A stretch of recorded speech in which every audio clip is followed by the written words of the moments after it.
Hello friend, नमस्कार। RS के exam almost आ चुके हैं। हालांकि आपके पास बिल्कुल समय नहीं, बट 1 डेढ़ 2 घंटे में हम ज्योग्राफी की, राजस्थान ज्योग्राफी का एक क्विक रिवीजन करेंगे, जिसमें मूल बातें आपको जो है कम से कम वो पढ़ के आपको एग्जामिनेशन हॉल में जाना है। मैं ये प्रिज्यूम कर रहा हूँ कि आपने काफ़ी चीज़ें पहले तफसील से पढ़ी हुई है। ये वीडियो केवल जो है क्विक रिवीजन के पॉइंट से बनाया गया। बहुत सी चीज़ें इसमें स्किप होंगी जो मुझे ऐसा लगता है ज़्यादा इंपॉर्टेंट नहीं है, तो you have to bear with me. तो पहले जो स्टार्ट करते हैं राजस्थान के बारे में, एज ए जनरल जो बातें हमें पता होनी चाहिए उसके बारे में एक एक करके समझने की कोशिश करते हैं। इसमें जो काम की बातें होगी मैं आपको जो है इसमें हम देख लेंगे। इसमें सबसे पहले राजस्थान जो है भारत के मानचित्र में उसकी क्या पोजीशन है, तो थोड़ा बहुत ही आइडिया रहना चाहिए। इसमें जो मेन चीज़ है वो ये है कि हमारा जो क्षेत्रफल है वो राजस्थान का भारत के बनस्पत अगर देखा जाए ऑलमोस्ट 10.41% है। ये भारत का 3287263 किलोमीटर। कुछ डेटा आपको एज इट इज़ याद करने पड़ेंगे। और 342239 जो है राजस्थान का ओवरऑल जो है। अब जब भी पुरानी किताबें हम सेलिब्रेटेड किताबें पढ़ते हैं उसमें ये था कि उससे कितने गुना बड़ा, इजराइल से 17 गुना बड़ा, इंग्लैंड से 5 गुना, श्रीलंका से, इंग्लैंड से दुगना, श्रीलंका से 5 गुना। ये थोड़ा कुछ ज़्यादा, ये इंपॉर्टेंट है। ये जब ग्लोब बनता है, जैसे पृथ्वी है, पृथ्वी पर ये विषुवत रेखा है, ऊपर कर्क रेखा है, नीचे जो है कैप्रिकॉन है, यहाँ पर हमारा इंडिया है। इंडिया में ये थोड़ा सा यहाँ पर राजस्थान के बिल्कुल नीचे से जो है वो कर्क रेखा गुजरती है। तो राजस्थान अगर उत्तरी अक्षांशों में देखा जाए तो 0 डिग्री से, जैसे अगर इसको 0 डिग्री माने तो ये 23 से लेके और जो है 30 के बीच में राजस्थान की स्थिति आ जाती है। और इधर अगर इसको 0 डिग्री मेरिडियन माने तो पूर्व की तरफ जाएंगे तो राजस्थान का विस्तार इतना, ये बहुत ही इंपॉर्टेंट, इसको कार्डिनल बोलते हैं। लॉन्गिट्यूडनल लैटिट्यूडनल जो है जो कितना जो है एक्सटेंशन है राजस्थान का, वो थोड़ा सा आइडिया होना चाहिए। राजस्थान की सुदूर दक्षिण से ये निकलती है, बांसवाड़ा में और डूंगरपुर दोनों से निकलती है। बांसवाड़ा में सबसे ज़्यादा लंबे में। अब जो एरिया जब भी हम ज्योग्राफी पढ़ते हैं, उष्ण कटिबंध में वो एरिया माने जाते हैं ट्रॉपिकल एरिया, जो ट्रॉपिक ऑफ कैंसर और ट्रॉपिक ऑफ कैप्रिकॉर्न, कर्क रेखा मकर रेखा के मध्य आते हैं। तो हमारा जो वैसे तो हम जो है ऑलमोस्ट जो है कर्क रेखा से ऊपर है, लेकिन फिर भी कमोबेश हमारी जो जलवायु है वो ट्रॉपिकल ही है। थार का रेगिस्तान यहाँ पर है, जो पुराने ग्रेट अफ्रीकन पेनोजोइक मरुस्थल का भाग माना जाता है। एक हमारे 4 भाग है राजस्थान के भौतिक, वो आगे देखेंगे। उसमें थार का मरुस्थल है, अरावली है, पठार है और मैदान है। तो जो पहाड़ी है जिसका नाम है पर्वतमाला, ये सबसे पुरानी वलित पर्वतमाला मानी जाती है। जो पृथ्वी पर बड़े बड़े जो है, पृथ्वी का जब निर्माण हुआ तो उसमें ऊपर का जो पार्ट है जिसको क्रस्ट कहा जाता है, उसकी जो प्लेट्स हैं वो आपस में जब टकराई, उनसे जो पर्वतों का निर्माण हुआ वलित है। लेकिन अब बहुत टाइम हो गया उसे बने हुए, प्री कैम्ब्रियन एज की बनी, तो घिस घिस के जो है अब वो अपघर्षित इरोजनल भी हो गई है। सबसे निकट हमारा जो समुद्र पड़ता है वो कच्छ की खाड़ी है, जो यहाँ की हमारी सीमा से लगभग 225 यानी 225 किलोमीटर दूर है। पोर्ट हमारे जो नज़दीक है वो कांडला, हालांकि कांडला आज के टाइम में बहुत इंपॉर्टेंट पोर्ट नहीं रहा। उसकी बिल्कुल निकटस्थ अडानी का पोर्ट है मुंद्रा पोर्ट, वो ज़्यादा निकट पड़ता है। सबसे बड़ा हिंटरलैंड हमारा, जो सबसे ज़्यादा जो मटेरियल जाता है वो यहीं पर जाता है। ये कॉमन जो है उसकी सीमा हमारी 5920 है, 5 राज्यों को लगती है, जो आपने अभी हमेशा पढ़ी है। ये हमारी जो है 1070 जो है इंटरनेशनल बाउंड्री, रेड क्लिफ रेखा इसको कहा जाता है। ठीक है, अब ये इसके अलावा जो है एनसीआर जो क्षेत्र बना है उसमें जो जिले आते हैं, अलवर आता है, भरतपुर आता है, इसके बाद झुंझुनू का भी बात इसमें चल रहा है। उसके काउंटर में मैग्नेट सिटी के रूप में डेवलप किया जा रहा है जयपुर और कोटा। थोड़ा सा करंट का आप देख लेना। जनसंख्या की दृष्टि से देखा जाए 10वां बड़ा जो शहर है वो है जयपुर माना जाता है। विंध्याचल पर्वत जो है, विंध्याचल श्रेणी जो है वो जो भारत के बिल्कुल मध्य से चलती है, उसका कुछ पार्ट जो है राजस्थान में चित्तौड़गढ़ से स्टार्ट होता है, तो वो उसके बारे में थोड़ा बहुत बताया। हमारा जो पठार है वो लावा, दक्कन के लावा पठार से बना हुआ है। जो दक्षिण पूर्वी पठार है वो थोड़ा सा आपको जो अब जब पृथ्वी बनी तो शुरू में वहाँ पे जो है जितने भी स्थल मंडल हैं वो सब मिले हुए थे, उनको पेंजिया कहा जाता था। और जो जितने जल मंडल थे वो भी मिले हुए थे। तो एक जो है महासागर का भी जो आद्य रूप मिलता है, प्रोटो ओशन जिसको कहा जाता है, वो था पैंथालासा, और पेंजिया यानी भूमि थी। तो वो जब उनके जो बीच में एक और भूसन्नति थी जिसको कहा जाता है जियोसिंक्लाइन, और कोबर का एक सिद्धांत है ज्योग्राफी में, तो उसके कुछ अवशिष्ट बच गए। अभी बहुत लंबी चौड़ी ज्योग्राफी, मेरा खुद का सब्जेक्ट रहा यूपीएससी में, ज्योग्राफी हिस्ट्री। तो ज्योग्राफी में थोड़ा सा हो सकता है मैं कुछ चीज़ें जो है प्री कंसीव्ड होकर बोलूँ, तो थोड़ा आप समझ जाइएगा कि मैं किस संदर्भ में बोल रहा हूँ। अभी तो बस आपको ये बात याद रखना है, हमारे यहाँ पर जितने भी खारे पानी की झीलें हैं वो ये मानते हैं ज्योग्राफी वाले, सांबर झील के अलावा डीडवाना, पचवदरा वगैरह, ये सारे टेथिस सागर जो उस समय की भूसन्नति थी उसके पार्ट है, बस और कुछ नहीं। आबू पर्वत छोड़ दीजिए, केवला देव छोड़ दीजिए, तो और कुछ ज़्यादा इसमें। अब भारत में मीठे पानी की सबसे बड़ी झील जो है झीलों में मानी जाती है जयसमंद कृत्रिम झील है। अब छोड़ो, ये भी नहीं पूछा आपको, ये जनसंख्या वाला याद रखना। जनसंख्या हमारा 5.67%, जनसंख्या की दृष्टि से राजस्थान का 7वां नंबर आता है। अब ऐसे कौन सी चीज़ें इसमें राजस्थान नंबर 1 पर है?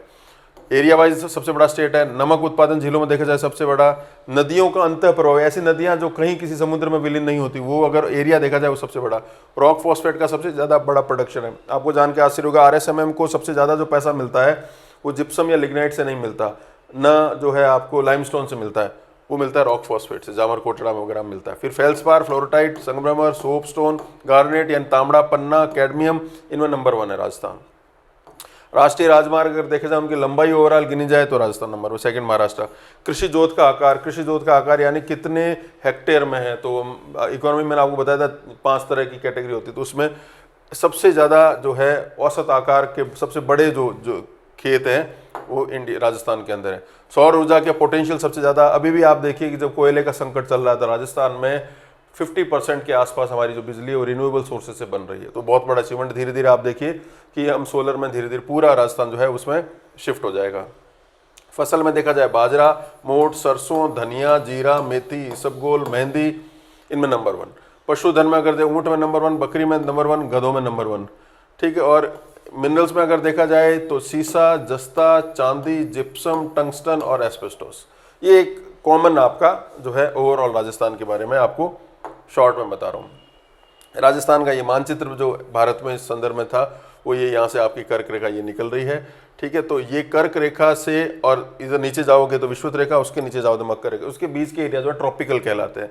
राजस्थान ऊपर है लेकिन फिर भी इसकी जलवायु ट्रॉपिकल है, उसकी कई कहानियाँ, ठीक है। अब जो भी स्थान ट्रॉपिकल एरियाज के बीच में होते हैं, सूर्य की किरणें वहाँ कभी ना कभी सीधी पड़ती है। उसके ऊपर जब जाओगे तो दिन और रात में बहुत फर्क आना स्टार्ट हो जाएगा।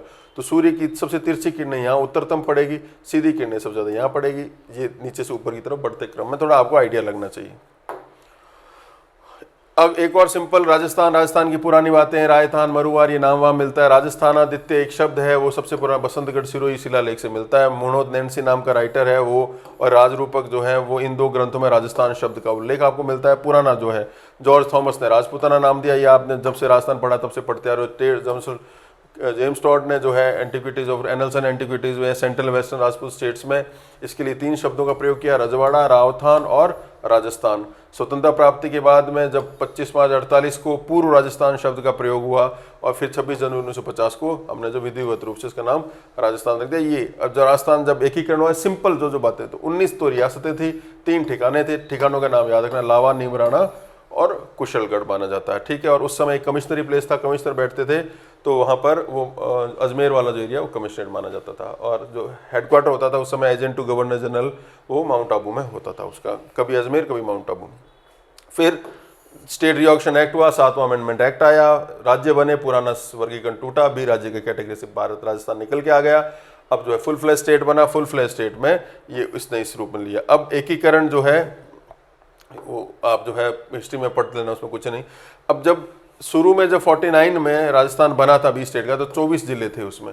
फिर 26 जनवरी 1950 को सिरोही मिलाया इसमें, ठीक है। और फिर जो है एक में आपको इसमें अजमेर मिला दिया, तो 26वां जिला जो था वो अजमेर बना। उसके बाद में ये 82 में 4 और जोड़ लिए गए, धौलपुर, राजाखेड़ा, बाड़ी, बसेड़ी को मिला के अलग करके 27वां जो है वो धौलपुर में 82 में। फिर 91 के अंदर जो है 12 मांगरोल, छबड़ा, अटरूज, शाहबाद किसी को अलग करके 28वां जिला 12 बन गया। अप्रैल 91 में 29वां जिला दौसा बन गया, जयपुर को काट के। अप्रैल 1991 में जो है आपका 30वां जिला बन गया, राजसमंद। 94 में जो गंगानगर को काट के जो उसका पूर्वी भाग है उसको जो हनुमानगढ़ 31वां बना दिया। 97 में सवाई माधोपुर की 5 तहसीलों को हटा करके जो है आपके 32वां जिला करौली बना दिया। और 2008 में लास्ट जो है वो प्रतापगढ़ जो है 33वें जिले के रूप में जनवरी 2008 में बना।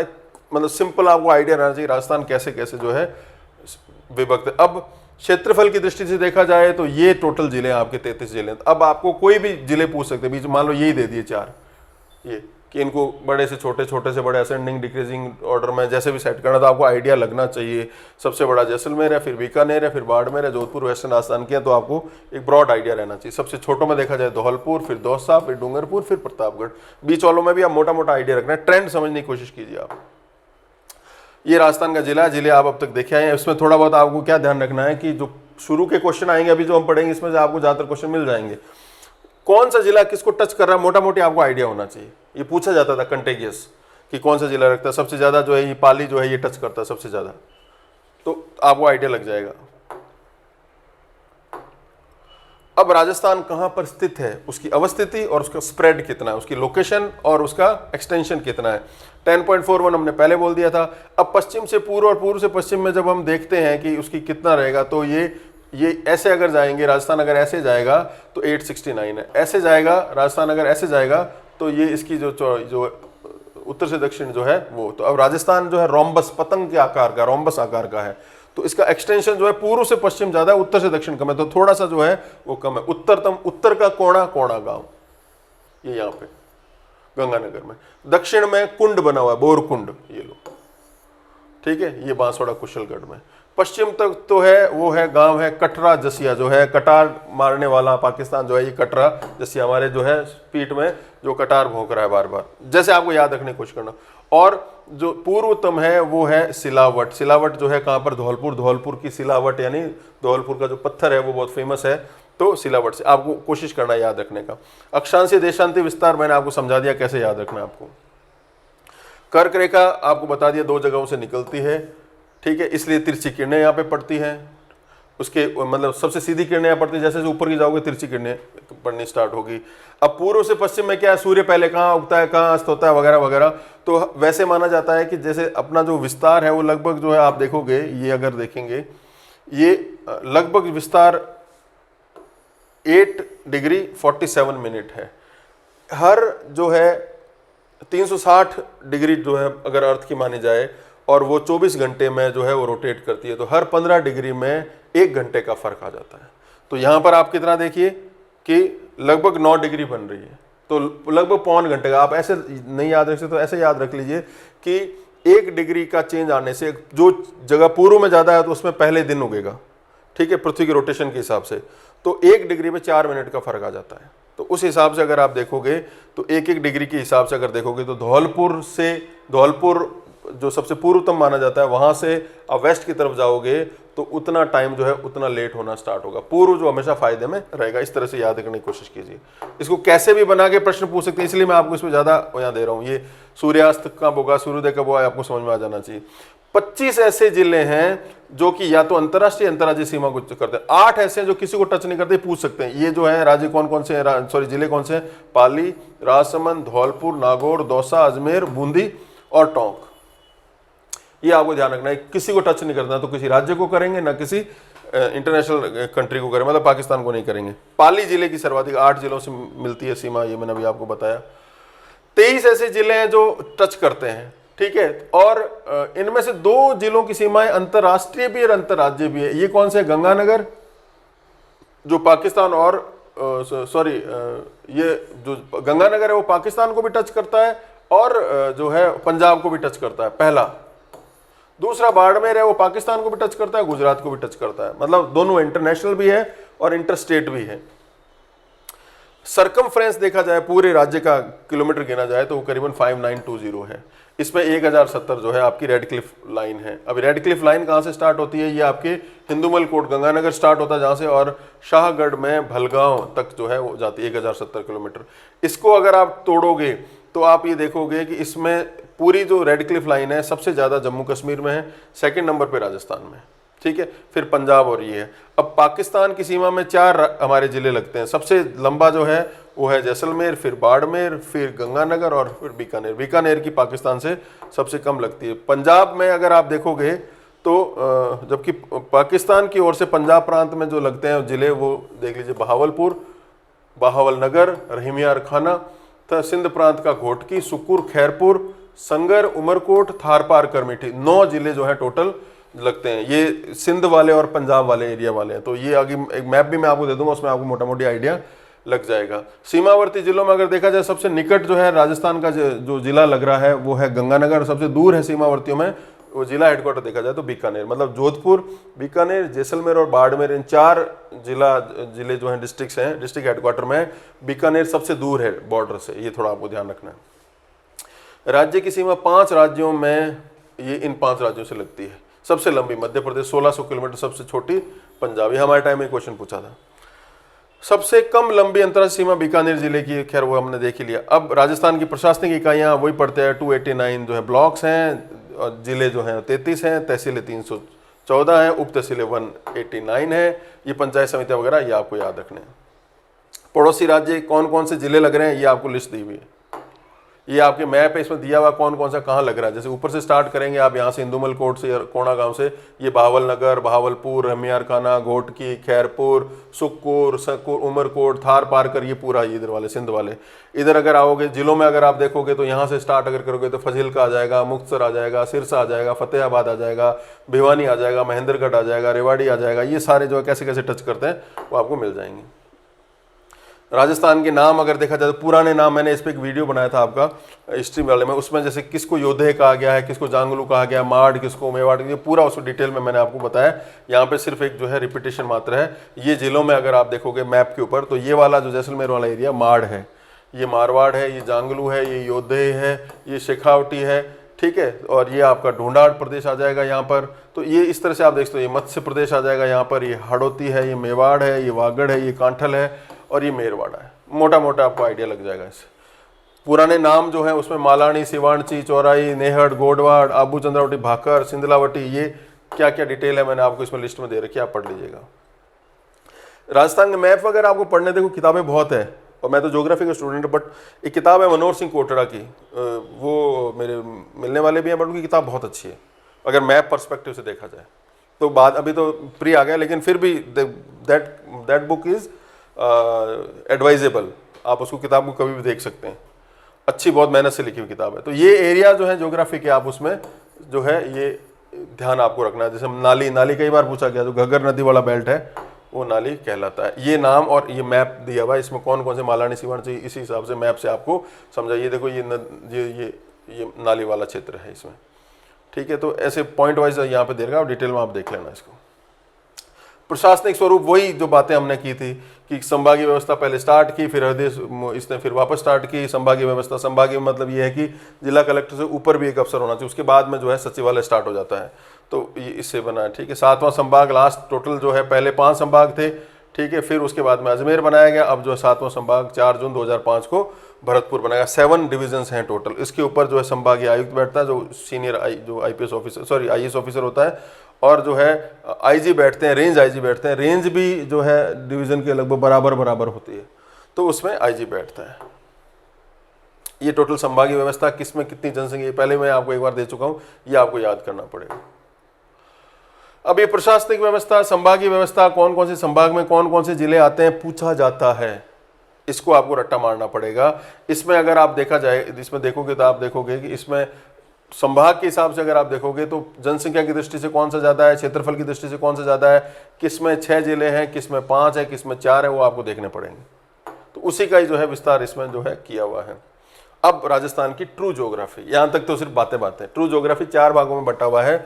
सबसे पहला जो पार्ट है वो है आपका, एक सेकेंड, वो है भौतिक स्वरूप में अगर देखा जाए तो पश्चिमी रेतीला मैदान। लेकिन उससे पहले मैं आपको एक उससे बताता हूँ मैप के माध्यम से। ये राजस्थान के भौतिक प्रदेश हैं, 4 भाग हैं बड़े इंपॉर्टेंट। ये मैदान है, ये अरावली का प्रदेश है, ये आपका पूर्वी मैदान है, और ये आपका दक्षिण पूर्वी पठार है। अब ये रेतीला जो मैदान है ये मरुस्थल है। इसके 2 पार्ट हैं, एक है महान भारतीय मरुभूमि, एक है राजस्थान में बांगर। इसको आगे 2 पार्टों में बांटा गया, मरुस्थली और बालूका में स्तूपविहीन। बांगर में अगर आप देखोगे तो घग्गर का मैदान, शेखावटी का प्रदेश, नागौर की उच्च भूमि और लूनी बेसिन है।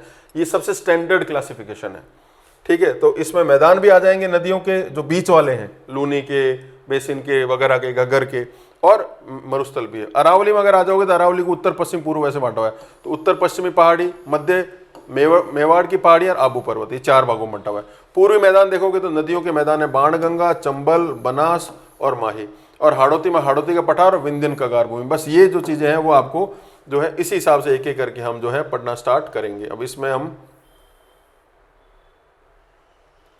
यहां से स्टार्ट करते हैं। सबसे पहला मरुस्थल। मरुस्थल भी कितने भागों में बंटा हुआ है? पहला है महान भारतीय मरुभूमि, ये दो पार्ट में। सबसे बड़ा मरुस्थल है मरुस्थली और एक है सैंड ड्यून फ्री जो है वो रीजन जो है पोखरण के आसपास का ये। फिर दूसरा पार्ट जो उसका है राजस्थान बांगर, इसमें घग्गर का मैदान, शेखावाटी, नागौर और लूनी बेसिन, जो राजस्थान के अंतः प्रवाही जो नदियां हैं जो किसी समुद्र में नहीं मिलती। घग्गर हो गया, नागौर की उच्च भूमि होगी, लूनी हो गया, शेखावाटी वाला प्रदेश। तो इसमें जिले कौन कौन से देखिए, ये टोटल आपके 12 जिले हैं।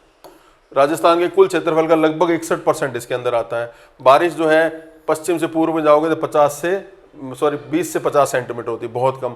पॉपुलेशन राजस्थान की लगभग 39% रहती है। तापमान बहुत ज़्यादा रहता है, रेतीली मिट्टी, बलुई मिट्टी मिलती है। होता क्या है, मोटा अनाज होता है, बाजरा, मोट, ग्वार, तिल, मूंग, चना, गेहूं, सरसों, रसदार। ये गेहूं सनु जो है सूंचित भूमि में ज़्यादा होता है। वनस्पति यहाँ मिलेंगे बबूल, खेजड़ी, केर, बेर, खीम, फोक, सेवन, धामन, घास वगैरह मिलेगी। ज़्यादातर ज़ेरोफाइट्स मिलेंगे आपको।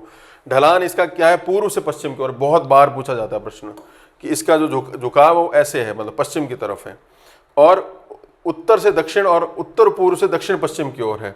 मतलब उत्तर पूर्व से दक्षिण पूर्व, मतलब उत्तर पूर्व का मतलब सीकर साइड से लेके और दक्षिण पश्चिम की तरफ में। नदियां, लूणी मेन नदी है, उसके अलावा काकनी, कातरी, घग्गर और आईजीएनपी नहर, और अभी जो नर्मदा अभी इसमें आई है। खनिज संपदा इसमें दे रखी है कि लिग्नाइट होता है ज़्यादा, लाइमस्टोन होता है। खनिज तेल अब लाइमस्टोन है या नागौर या जैसलमेर में, सोनू में होता है। लिग्नाइट जो है वो बलाना, बरसिंगसर वगैरह यहाँ पर होता है। खनिज तेल अब होता है, पेट्रोलियम ऑयल निकल रहा है। जिप्सम के बड़े केंद्र है बीकानेर वगैरह, नागौर में। बेंटोनाइट है, बाड़मेर में निकलता है। प्राकृतिक गैस जैसलमेर, बाड़मेर निकलती है। बहुत ही प्रीशियस जो है, सबसे ज़्यादा पैसा राजस्थान को रॉयल्टी मिलता है, इसी से मिलता है। अब यहाँ पर जो ऐसा माना जाता है कि कैसे बना, इसकी कई थ्योरीज हैं। तो एक थ्योरी ये है कि ये जो है तैथिस सागर का अवशेष माना जाता है, और विश्व के सब जो भी मरुस्थल होते हैं वहाँ पर ठंडी धाराएं निकलती हैं। मरुस्थल दो प्रकार के होते हैं, ऐसे स्थान जहाँ पर पानी की अल्पता होती है, स्कैर्सिटी ऑफ वाटर होती है। तो ये जो है गर्म प्रकार का है। और लेकिन सब मरुस्थलों में जो होती है जनसंख्या बहुत स्पार्शी होती है, बहुत ही हल्की होती है, लेकिन सबसे अधिक जो है सघनता वाला वो माना जाता है, और सबसे ज़्यादा जैव विविधता वाला मरुस्थल ये माना जाता है। इसके बीच में जो पुरानी झीलें हैं, जो तैथिस सागर के अवशेष हैं, वो ये खारी झीलें हैं। ठीक है, यहाँ पर जो बारिश के टाइम में मोमेंट टेम्परेरी जो झीलें बनती हैं उनको प्लाया लेक्स वैसे बोला जाता है, रन या टाट कहते हैं उसको। तो ये आपको मरुस्थल के बारे में मोटा मोटी याद रखना। मरुस्थल का जैसे माइंड में आए तो उसमें अब बहुत सी बातें ऐसी आती हैं, किस तरह के सैंड ड्यून्स बनने, बरखान कहाँ मिलेंगे, बालू का स्तूप, जो ऐसा क्षेत्र कौन सा जहाँ पे बिल्कुल सैंड ड्यून्स नहीं है, सीर प्रकार का, रेग प्रकार का, हरमाडा प्रकार का जो है, सॉरी हम्मादा प्रकार का, हरमाडा नहीं, हम्मादा प्रकार का मरुस्थल कहाँ पर है, वो बहुत डिटेल में है। वो रिवीजन में नहीं कर सकते, चीज़ें रिवीजन करोगे तो फिर बहुत टाइम लगेगा। अरावली में अगर आओ तो अरावली का जो है मोटा मोटी जो अरावली की 4 पार्ट है, मैंने अभी आपको बताए थे। जिले इसमें कितने हैं, जिले अगर आप इसमें देखोगे तो 1 2 3 4 5 6 7 8 9 10 11 12 13 14, तो मतलब करीबन 13-14 इसमें जिले आते हैं। अब इसमें जब अरावली, जैसे राजस्थान का अगर ये मैप अगर देखा जाए, ये राजस्थान का मैप है और अरावली अगर ऐसे जा रही है, ये ऐसे अरावली इसमें जा रही है, तो इसके बीच में जो है कुछ दर्रे भी आते हैं। वो दर्रे जो है वो इंपॉर्टेंट होते हैं। तो बर दर्रा बहुत इंपॉर्टेंट है, जो कि बेसिकली माना जाता है बर ट्रांजिशन है ढूंढाड़ और मारवाड़ का, उधर से देखा जाए तो। पाली के बिल्कुल उत्तर में जो है बर कस्बा है, जो अजमेर से जोड़ता है, NH-25। कई बार प्रश्न पूछा गया। तो ये जो अजमेर अहमदाबाद या जयपुर अहमदाबाद वाला जो अजमेर अहमदाबाद का तो रेल मार्ग यहाँ से निकलता है, और बाकी का जो है वो सड़क गुजरती है जो जोड़ती है। एक और इम्पोर्टेंट बड़ा पर्यटन स्थल है वो गोमल घाट दर्रा इसको बोलते हैं, यहाँ से ट्रेन निकलती है, कामली घाट भी इसको बोलते हैं। ठीक है, मारवाड़ जंक्शन मावली रेल मार्ग जो है उत्तर पश्चिम रेलवे में, जो अजमेर डिवीजन के अंदर आता है, वो इसी के अंदर है। एक और है वो देसूरी की जो है नाल, वो इंपॉर्टेंट माना जाता है। तो ये कुल मिला के वो जगह हैं जहाँ से आपको इस कंटिन्यू पर्वतमाला में निकलने के पासेस मिलेंगे। देसूरी की नाल के पास ही देसूरी कस्बा है, चारभुजा, कुंभलगढ़ जो है इनको जोड़ता है। एक हाथीगोड़ा की नाल भी है जो सिरोही जिले के पिंडवाड़ा में जो है उदयपुर जिले के गोविंदा से जोड़ता है। तो यहाँ से NH-27 निकलता है, लिस्ट आपको दे रखी। अब अरावली में जो पर्वत चोटियाँ हैं वो आपको यहाँ ध्यान रखना है। इसमें जो सबसे ऊपर सबसे ऊंची, ये इनमें बीच में भी पूछ लेते हैं ऐसे, वो आपको याद करनी पड़ेगी।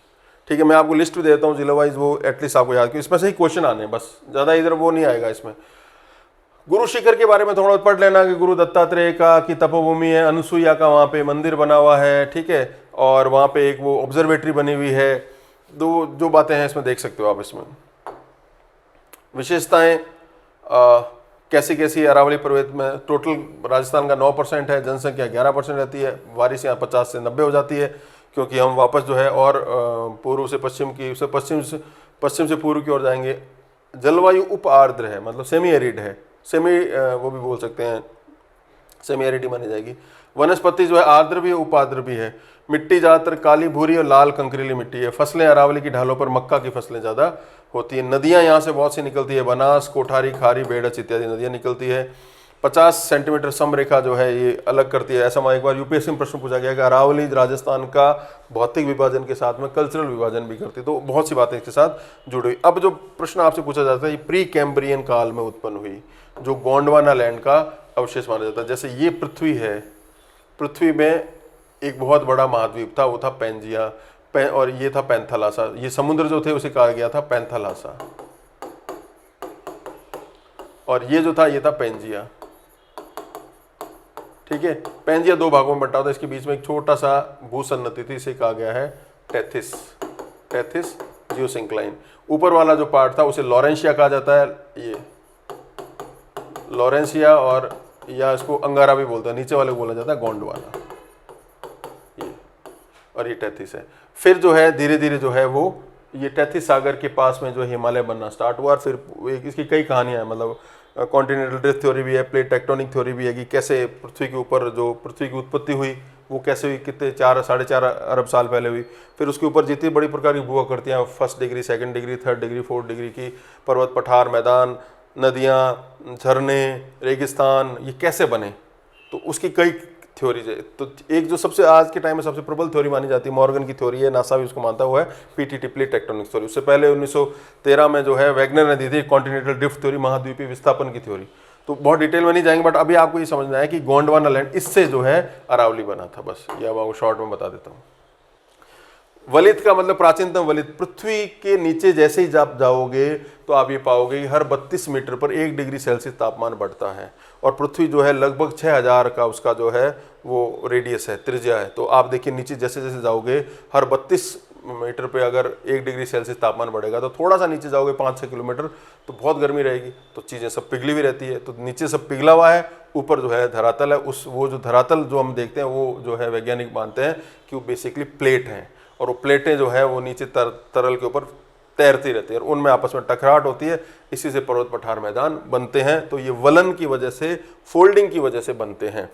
तो पुराना पहाड़ है, जितनी बड़ी पर्वतमाला है, चाहे रॉकीज हो, चाहे एंडीज हो, चाहे हिमालय हो, वो सारी वलित हैं। ठीक है, फिर 4 प्रकार के होते हैं पर्वत, तो उसमें वर्ल्ड वाले मुझे टाइम नहीं मिला पढ़ाने का, लेकिन फिर अभी समझ लीजिए पुरानी है। और ये पालनपुर से खेड़ ब्रह्मा तक जाती, साबरकांठा 692 इसकी जो है वो लेंथ है। 550 राजस्थान में है। ठीक है, सबसे ज़्यादा विस्तार उदयपुर में है, सबसे कम अजमेर में है, सबसे ऊंची चोटी गुरु शिखर, शेर, देलवाड़ा, जरगा वगैरह ये अचलगढ़ है। ये बस आपको मोटा मोटी याद रखना, और कुछ नहीं। पहाड़ियों की मैं लिस्ट दे देता हूँ बाद में। अब तीसरा जो पार्ट है वो पूर्वी मैदान, नदियों के मैदान है।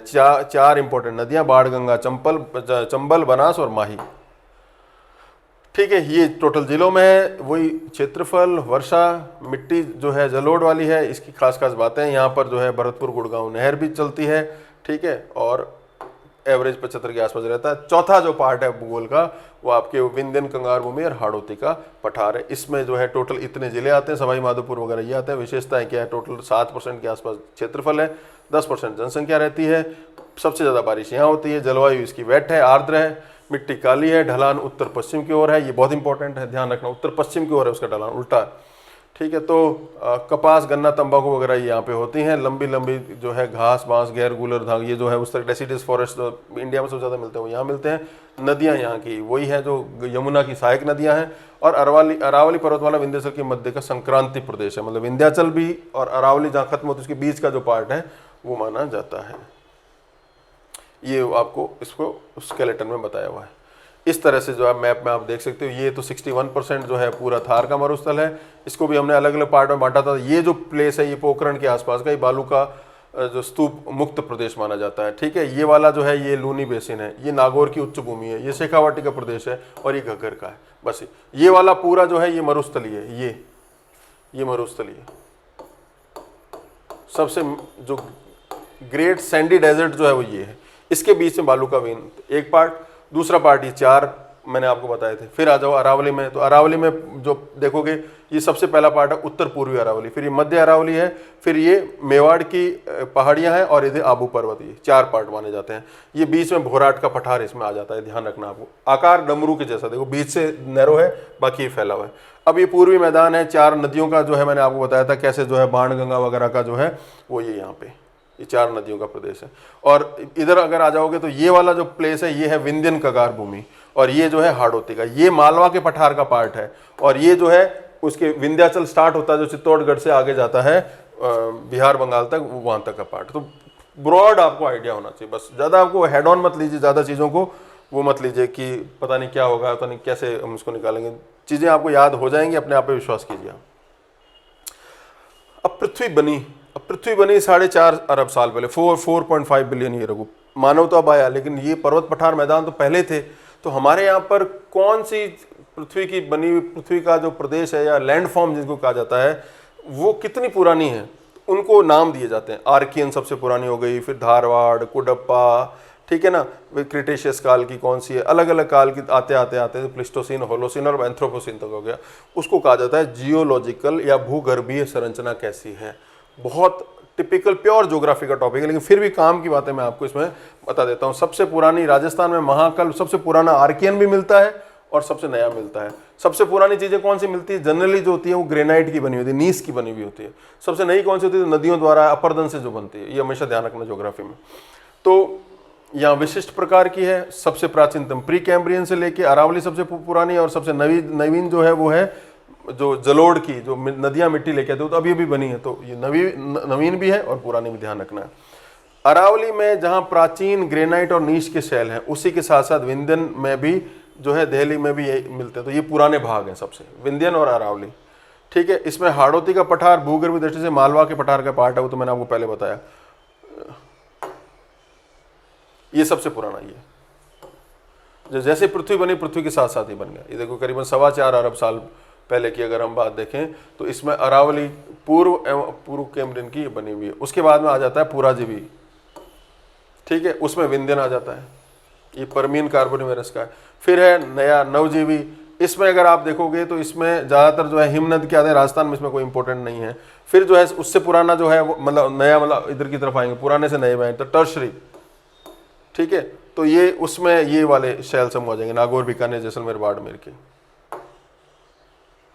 एक सबसे पुरानों में एक वर्ड यूज होता है, इसको कहता है बैंडेड नाइसिक कॉम्प्लेक्स, आर्कियन युग का। ये कहाँ पर मिलता है, ये भीलवाड़ा चित्तौड़गढ़। मान लो अगर पूछा जाए, ये वर्ड याद रख लेना, ये सबसे पुरानों माना जाता है, ठीक है। जो ग्रेनाइट या नीस के बने होंगे सबसे पुराने होंगे, ध्यान में रखना आपको ये।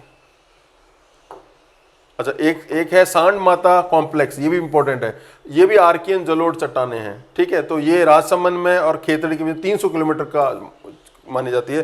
3 वर्ड याद रखने, पहला सांड माता कॉम्प्लेक्स क्या है, पुरानी चट्टाने, कौन से काल की, आर्कियन जलोढ़ चट्टाने, कहां से कहां, 300 किलोमीटर की पट्टी है, झुंझुनू से लेके और आमेर राजसमंद तक, ये आपको ध्यान रखना है। बाकी ठीक है, इसमें कोई ज्यादा देख लेना, ये उसी हिसाब से आपको मैप दिया हुआ है, ठीक है। मैप मैंने सारे मैप जो है वो मनोहर सिंह कोटड़ा की किताब से लिए हैं, उस मैप उन्होंने खुद ने मेहनत करके बनाया। इतने अच्छे मैप आपको और कोई बुक में नहीं मिलेंगे। फिर राजस्थान में पर्वत पठार मैदान। अब पर्वत पहले आ जाते हैं, तो आबू पर्वत जो मैंने आपको बताया था, अर्बुद है, नक्की झील है, गुरु शिखर है, ठीक है ना। सदाबहार वन राजस्थान में अगर कहीं मिलेंगे, एवरग्रीन तो केवल यहीं पे मिलेंगे। औसत ऊंचाई 1200 मीटर। फिर है उड़िया का पठार, जो पीडमोंटल पठार माना जाता है। पठार का मतलब क्या है, ऐसी लैंडफॉर्म जो जमीन से ऊपर है लेकिन ऊपर से फ्लैट है, टेबुलर लैंडफॉर्म है, तो ये पहाड़ों से लगी हुई होती हैं। तो वैसा ही उड़िया का पठार है, ठीक है, जो बिल्कुल गुरु शिखर के जस्ट नीचे। तो उसके बारे में जो है दिया हुआ, आगे इसके बारे में दिया हुआ, गुरु शिखर के बारे में साथ साथ में दिया हुआ है। बोराट का पठार, ये भी इंपॉर्टेंट है, ये आप बचपन से पढ़ते आए हैं, मुझे कुछ ज़्यादा बताने की आवश्यकता नहीं है। सबसे बड़े पठारों में माना जाता है लसाड़िया का पठार और उड़िया का पठार, ये राजस्थान के ध्यान रखना। ये लसाड़िया हो गया, तो गिरवा, मेसा, ऊपरमाल, भाखर, मेरवाड़ा, ये आपको जो है लिस्ट आपको थोड़ी सी देखनी पड़ेगी। फिर उसी तरह से पहाड़ियाँ इसमें आगे दे रखी है मैंने। फिर जिलों के हिसाब से भी आपको पहाड़ियाँ दी हैं, कौन से जिले में कौन सी पहाड़ी है तो याद करनी पड़ेंगी आपको, ये मोटा मोटी ही सारे जिलों का लिस्ट है ये, ठीक है। फिर ये मैप है, ये मैप में कौन कौन सी चीज़ कहाँ पर है। फिर राजस्थान, बस ये हो गया आपका लैंड खत्म। अब जलवायु, अब जलवायु का मतलब क्लाइमेट, मौसम होता है, टेम्परेरी जलवायु होती है, परपेचुअल लंबी। कौन कौन सी चीज़ें थे, टेम्परेचर कितना है, रेनफॉल कितना है, वनस्पति कितनी, ये सब मिलकर तय करती है कि वहाँ की जलवायु कैसी है। जहाँ पे टेम्परेचर ज़्यादा होगा वहाँ पे बारिश कम होगी, जनरली कम होगी, ठीक है। डिपेंड करता है वो समुद्र से कितना दूर है, कितना पास है, तो उस लिहाज से देखना पड़ता है कि जो जलवायु है वो सूखी है या गीली है, एरिड है या वेट है, गर्म है या ठंडी है। वो डिपेंड करता है कि विषुवत रेखा से कितना दूर है, समुद्र पास में है या नहीं है, समुद्री है या गैर समुद्री है। तो इस क्लाइमेट को, जो कोपन नाम का एक विद्वान है वो बोलता है क्लाइमेट जो है कैसी है वो वनस्पति वहाँ की बता देगी।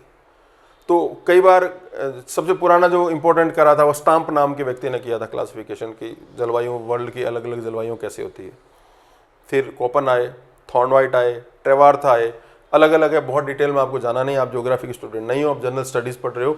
तो पहले जो है ये जलवायु के बारे में लंबी समय अवधि, temperature, pressure, humidity, precipitation, wind जो है वो वायु वगैरह ये तय करते हैं कि कैसे बनेगा। राजस्थान मोटा मोटी कैसा उष्णकटिबंधीय मानसूनी प्रकार का है, ठीक है। अधिकांश भाग कर्क रेखा से ऊपर है, लेकिन फिर भी जो है ये उष्णकटिबंधीय है। यहाँ पर सहारा, अरब, दक्षिणी संयुक्त राज्य अमेरिका और मध्य ऑस्ट्रेलिया मरुस्थल में भी उपोष्ण कटिबंध में स्थित है। कई बार पूछा जाता है कि कौन कौन सा रेगिस्तान उसमें स्थित है या नहीं है।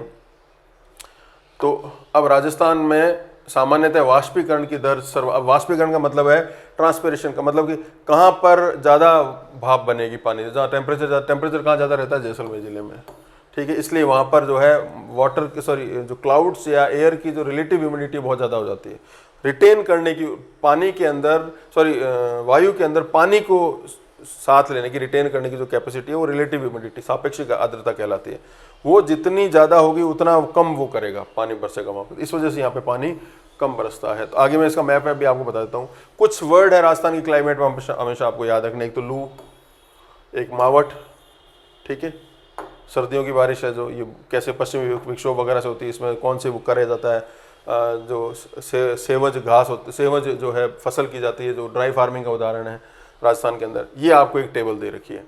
पहला पार्ट है शुष्क जलवायु प्रदेश, नाम से पता चलता है ये जैसलमेर, बाड़मेर, पश्चिमी राजस्थान। औसत वर्षा 0 से 20 सेंटीमीटर, बहुत कम बारिश होती है, ठीक है। ये 34 से लेके 40 डिग्री चला जाता है गर्मियों में तापमान, सर्दियों में चला जाता है 12 से लेके और कई बार जो है 16 डिग्री के आसपास जाता है, कई जगह पर माइनस में चला जाता है।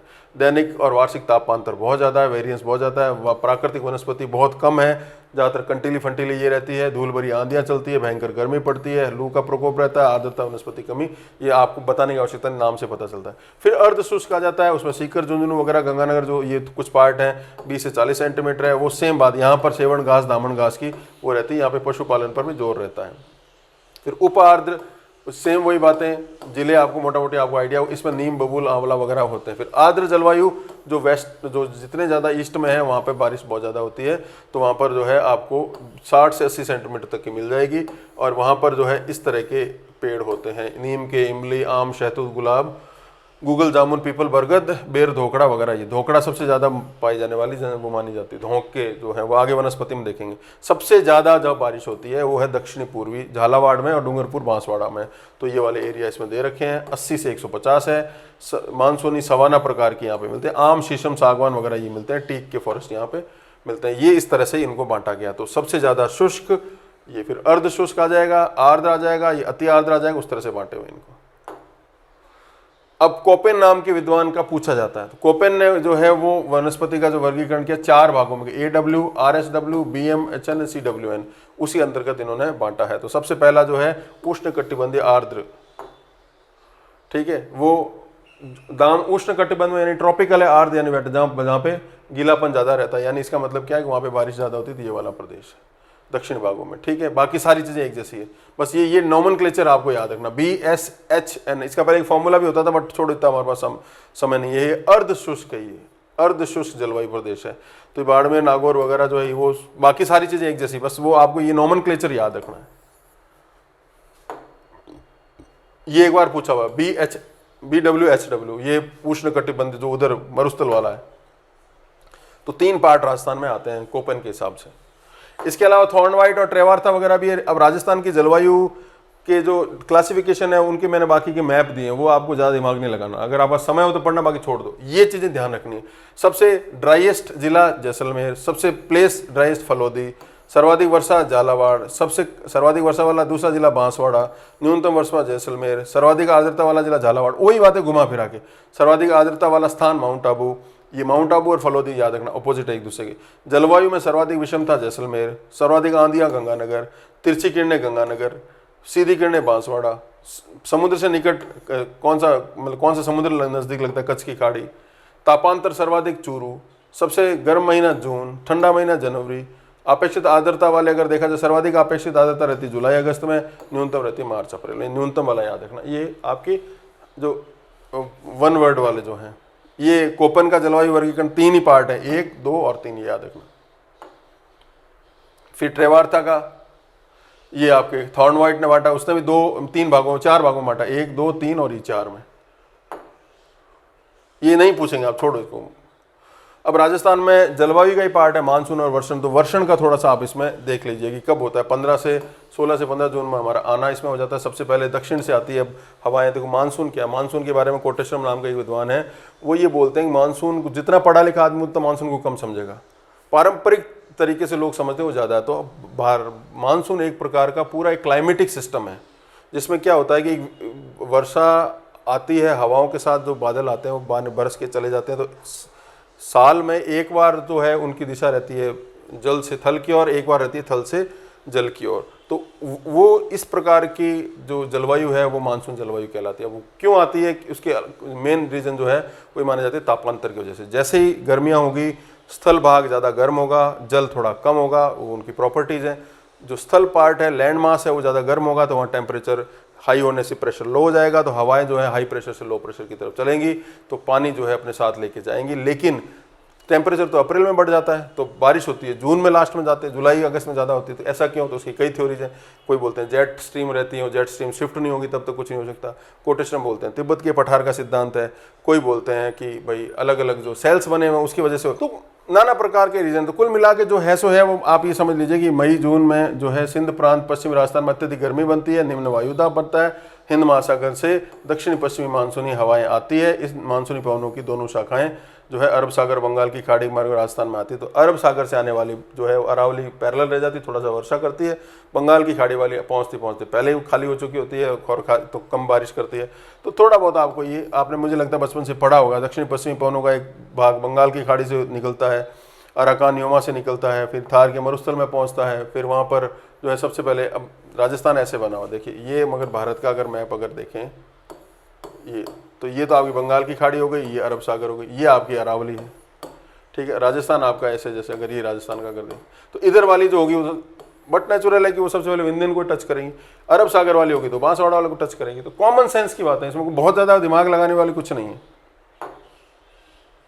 अक्टूबर नवंबर तक आते आते हवाएं जो है उल्टा मूव करना स्टार्ट करती है। अब जो है टेम्परेचर महासागर पे ज़्यादा रहता है, तो वहाँ पे प्रेशर कम होगा, तो वापस हवाएं उल्टी चलेगी। इसको बोलते हैं रिट्रीटिंग ऑफ मानसून, ठीक है। फिर ये राजस्थान में अकाल सूखा मरुस्थलीकरण ये आप पढ़ते हैं, इसको देख लेना, इसमें कुछ ज़्यादा समझाने का कुछ नहीं है। सर्वाधिक औसत वर्षा वाले, सबसे ज़्यादा औसत वर्षा होती है झालावाड़ में 100 सेंटीमीटर, फिर बांसवाड़ा, फिर 12। ये ध्यान रखना आप, 3 जिले तो एटलीस्ट आपको पता होने चाहिए। कम वाले भी ध्यान रख लेना, वो इधर के पश्चिमी राजस्थान के, ये उसी हिसाब से आपके, ये देखिए ये मानसून कैसे आ रहा है, ऐसे दक्षिण पूर्व से उत्तर पश्चिम की। अच्छा, इसमें जो जितना ज़्यादा ग्रीन है वहाँ उतनी ज़्यादा बारिश है। फिर जैसे शेड कम होती जाएगी, येलो वेलो यहाँ तो बिल्कुल 0 से 10 सेंटीमीटर बारिश है। इसलिए ट्रेंड पूछते हैं, ये क्लाइमेट वर्षा। फिर मिट्टियाँ पूछी जाती है, कोर्स में आपकी मिट्टियाँ दे रखी है। सबसे ज़्यादा जो मिट्टी है वो है आपकी रेतीली बलुई मिट्टी है, ये सैंडी सॉइल है, ठीक है। ये इन जिलों में मिलती, नाम बताने की आवश्यकता नहीं। मोटे कण होते हैं इसलिए वाटर रिटेनिंग कैपेसिटी कम होती है, नाइट्रोजन कम होगा, कैल्शियम कम होगा, अपर्दन की वजह से बनती है, ह्यूमस कम होगा, यानी जो उपजाऊपन बढ़ाती है, ह्यूमस जिसको बोला जाता है। रेतीली मिट्टी भी 3 प्रकार बताइए, लाल रेतीली मिट्टी, पीली भूरी रेतीली मिट्टी। अब ये कहाँ है देखो, लाल रेतीली मिट्टी के क्षेत्र हैं, पीली भूरी के लिए नागौर वाला क्षेत्र है, और बाकी जो है वो आपके खारी नमकीन मिट्टियाँ जो है बाड़मेर, जैसलमेर वाला जो पारंपरिक है। पर्वतीय मिट्टी नाम बताने में आवश्यकता नहीं है, अरावली के आसपास कोई मतलब कृषि के लिए सही नहीं। मध्यम काली जो है कोटा संभाग में मिलती है, इसमें भी जो है आपकी बाकी सब चीज़ें, लेकिन इनकी कमी होगी, जो कैल्शियम और पोटास पदार्थों की अधिकता रहती है, लेकिन फॉस्फोरस की हमेशा और ह्यूमस की कमी रहेगी। लेकिन कपास, सोयाबीन, अफीम, संतरा वंतरा यहाँ पे होता है, तो इसलिए फिर भी ठीक मानी जाती है। फिर जलोढ़ यानी जो नदियों में जो मिट्टी होती है उस प्रकार की, जहाँ जहाँ नदियाँ बहती है वहाँ वही होगी, वहाँ पे ये फसलें होती हैं आपकी। भूरी रेतीली कछारी मिट्टी, ये जो है अलवर भरतपुर जिलों मत्स्य में और गंगानगर वगैरह में होती है। तो इसमें चूना, फॉस्फोरस, ह्यूमस की कमी रहती है। सिंचाई ज़्यादा होने से जो है सरसों वरसों यहाँ पे भरतपुर वगैरह में अच्छी हो जाती है। लाल दोमट मिट्टी ये डूंगरपुर, उदयपुर उधर वाले क्षेत्र में होती है। ठीक है, तो मक्के की फसल के लिए अच्छी मानी जाती है। पोटाश हमेशा यहाँ पे ज़्यादा रहेगा, फॉस्फोरस हमेशा कम रहेगा, देखना सारी मिट्टियों में। लवणीय मिट्टी जहाँ पे पानी ज़्यादा उठता है और वाष्पीकरण तो पीछे नमक रह जाता है, तो वो है। सोडियम तत्व यहाँ ज़्यादा पाए जाते हैं, उपजाऊ कम है यहाँ इस मिट्टी में, रही मतलब जो है वो ऊसर हो जाती है। लाल मिश्रित काली मिट्टी, ये नाम से जो आपको जैसे आ गई, हाँ ये है आपके भीलवाड़ा होते हैं, भीलवाड़ा, उदयपुर, प्रतापगढ़, चित्तौड़गढ़, बांसवाड़ा। ठीक है, यहाँ भी जो है कपास और मक्का ज़्यादा होता है। भूरी मिट्टी एक बार पूछी गई है, ये ध्यान रखना, ये क्षेत्र है और यहाँ पे होता क्या, सरसों और गेहूँ। तो ये आपके ज़्यादातर इसमें दिए, आपको मैप में आगे मिल जाएगा इसमें। अच्छा, मैप देखने से पहले राजस्थान में मिट्टी की समस्या है क्या? मिट्टी की समस्या है, हवाओं से, पानी से मिट्टी कट जाती है, उसके ऊपर का पार्ट जो है वो कट जाता है। तो मिट्टी 1 सेंटीमीटर मिट्टी बनने में 100 साल का समय लगता है। तो बहुत इंपॉर्टेंट जिसको बोला जाता है संसाधन माना जाता है। आप उसको आर्टिफिशियली नहीं बना सकते और उस पर सारी खेती निर्भर करती है। आप कितना भी पैसा, कितने भी डेवलपमेंट हो जाओगे, खेती के बिना, फूड प्रोड्यूस किए बिना आप क्या हो, कुछ नहीं हो। तो इसलिए इसको बहुत ही प्रीशियस वो माना जाता है, रिसोर्स माना जाता है। उसकी सबसे बड़ी समस्या क्या है, वो मिट्टी कट जाती है, पानी से खत्म हो गई, रेतीली मिट्टी बन गई, वो हवा से कट गई, अपरदन, इरोजन उसका हो गया। मिट्टी खारी हो गई, बहुत ज़्यादा केमिकल हो गया, बहुत ज़्यादा फर्टिलाइजर का आपने यूज़ किया, यूट्रिफिकेशन हो गया उसका। पानी की वजह से सेम की समस्या हो गई, वाटर लॉगिंग की प्रॉब्लम हो गई। तो ये सारी, या कभी अवनली का अपरदन हो जाता है, इसके बीहड़ वगैरह बैडलैंड बन जाता है, रेवाइन एरिया बन जाता है। तो ये सारी समस्याएं जो है इसमें दी हुई। तो इसमें सबसे इंपॉर्टेंट है अपरदन, इरोजन और कटाव की समस्या, ये जो अलग अलग प्रकार से होती है। चंबल और घग्गर नदी डांग वाला जो प्रदेश है वो इससे ज़्यादा प्रभावित है। ठीक है, सेम और या वाटर लॉगिंग का जो समस्या है, जहाँ पे आर्टिफिशियली इरीगेशन होता है, यानी इरीगेशन आर्टिफिशियल होगा, मतलब कैनल इरीगेशन होता है लार्ज स्केल पे, वो गंगानगर हनुमानगढ़ के बीच का बड़ोपल जो है सूरतगढ़ के पास, वो बहुत बड़ा केंद्र है। खारी भूमि हो जाती है, टॉक्सिक हो जाती है, उसमें चावल भी नहीं उगा सकते हो। फिर लवणीयता की है समस्या, उसकी जो है रॉक फॉस्फेट के माध्यम से उसको थोड़ा ट्रीटमेंट कर सकते हैं। ठीक है, तो ये अलग अलग तरह से अमेरिकन स्टाइल है। अमेरिका का जो एग्रीकल्चर डिपार्टमेंट, पूरे वर्ल्ड की जो मिट्टियां हैं, जो जिसको मिट्टी का दिन पेडोलॉजी बोलते हैं, पेडोलॉजिकल डिपार्टमेंट है, वो बांटता है अलग अलग कैटेगरीज में। तो उसके नाम है, जैसे एरिड से नाम है एरिडोसोल यानी शुष्क, एल्फी यानी अल्फा अल्फा जो ग्रास के नाम से जलोढ़ मिट्टी, वो ये वाली हो गई। एंटीसोल जो है पीली भूरी मिट्टी हो गई, आप ये नाम दिए। तो आपको कई बार ये भी पूछा जाता है। इंसेप्टिसोल जो है सबसे इंपॉर्टेंट जो है आर्द्र भूमि, आर्द्र मिट्टी जो है वो जहाँ ज़्यादा बारिश होगी वहाँ होगा। और वर्टिसोल जो है, जहाँ पे वर्टी का मतलब है कि कुछ ऑर्गेनिक टाइप का, तो वो काली मिट्टी, आपको याद रखनी। एरिया वही है, तो नाम से आपको रिलेट करना, कई बार पूछ लेते हैं। ये मिट्टियों का मैप है। ठीक है, कर्टसी मनोहर सिंह कोटड़ा साहब। तो ये जो है इनके वो मैप के हिसाब से आपको आइडिया लग जाएगा कौन कौन सी मिट्टी कहाँ पे, मैंने आपको बताई। मैप से क्लैरिटी ज़्यादा आपको रहेगी। देखो सबसे ज़्यादा ये रेतीली मिट्टी हो गया। इसके अलावा जो है मिट्टियों के अलग अलग जो वर्गीकरण के, उसी के हिसाब से इनके वो नाम दिए हुए हैं। ये IGNP का जो क्षेत्र है, यहाँ पर एक विशेष प्रकार की आपको मिलेगी मिट्टी। अब जो हम ज़्यादा पूरी ज्योग्राफी नहीं कर पाएंगे, तो काम की चीज़, अब लास्ट जो इंपॉर्टेंट हो जाता है, झीलें, थोड़ा सा वनस्पति और नदियाँ, तो वो देख लेते हैं। अब नदियों में ये स्केलेटन दिया हुआ है। ठीक है, 3 प्रकार की नदियों का जो है अपवाह तंत्र है, यानी उनका जो ड्रेनेज सिस्टम, एक वो जो किसी में नहीं मिलती है, वो है इंटरनल फ्लो वाली, आंतरिक। इसमें घग्गर, कांतली, काकनी, साबी, मेथा, रूपनगढ़, रूपारेल। ठीक है, इनकी फिर जो अरब सागर में मिल जाती हैं उनकी, ये अरब सागर में मिलने वाले में इंपॉर्टेंट है, एक तो मिलती है कच्छ की खाड़ी में, एक मिलती है खंबात की खाड़ी में। पहले देख लेते हैं कच्छ की खाड़ी। कच्छ की खाड़ी में मिलती है लूनी और पश्चिमी बनास।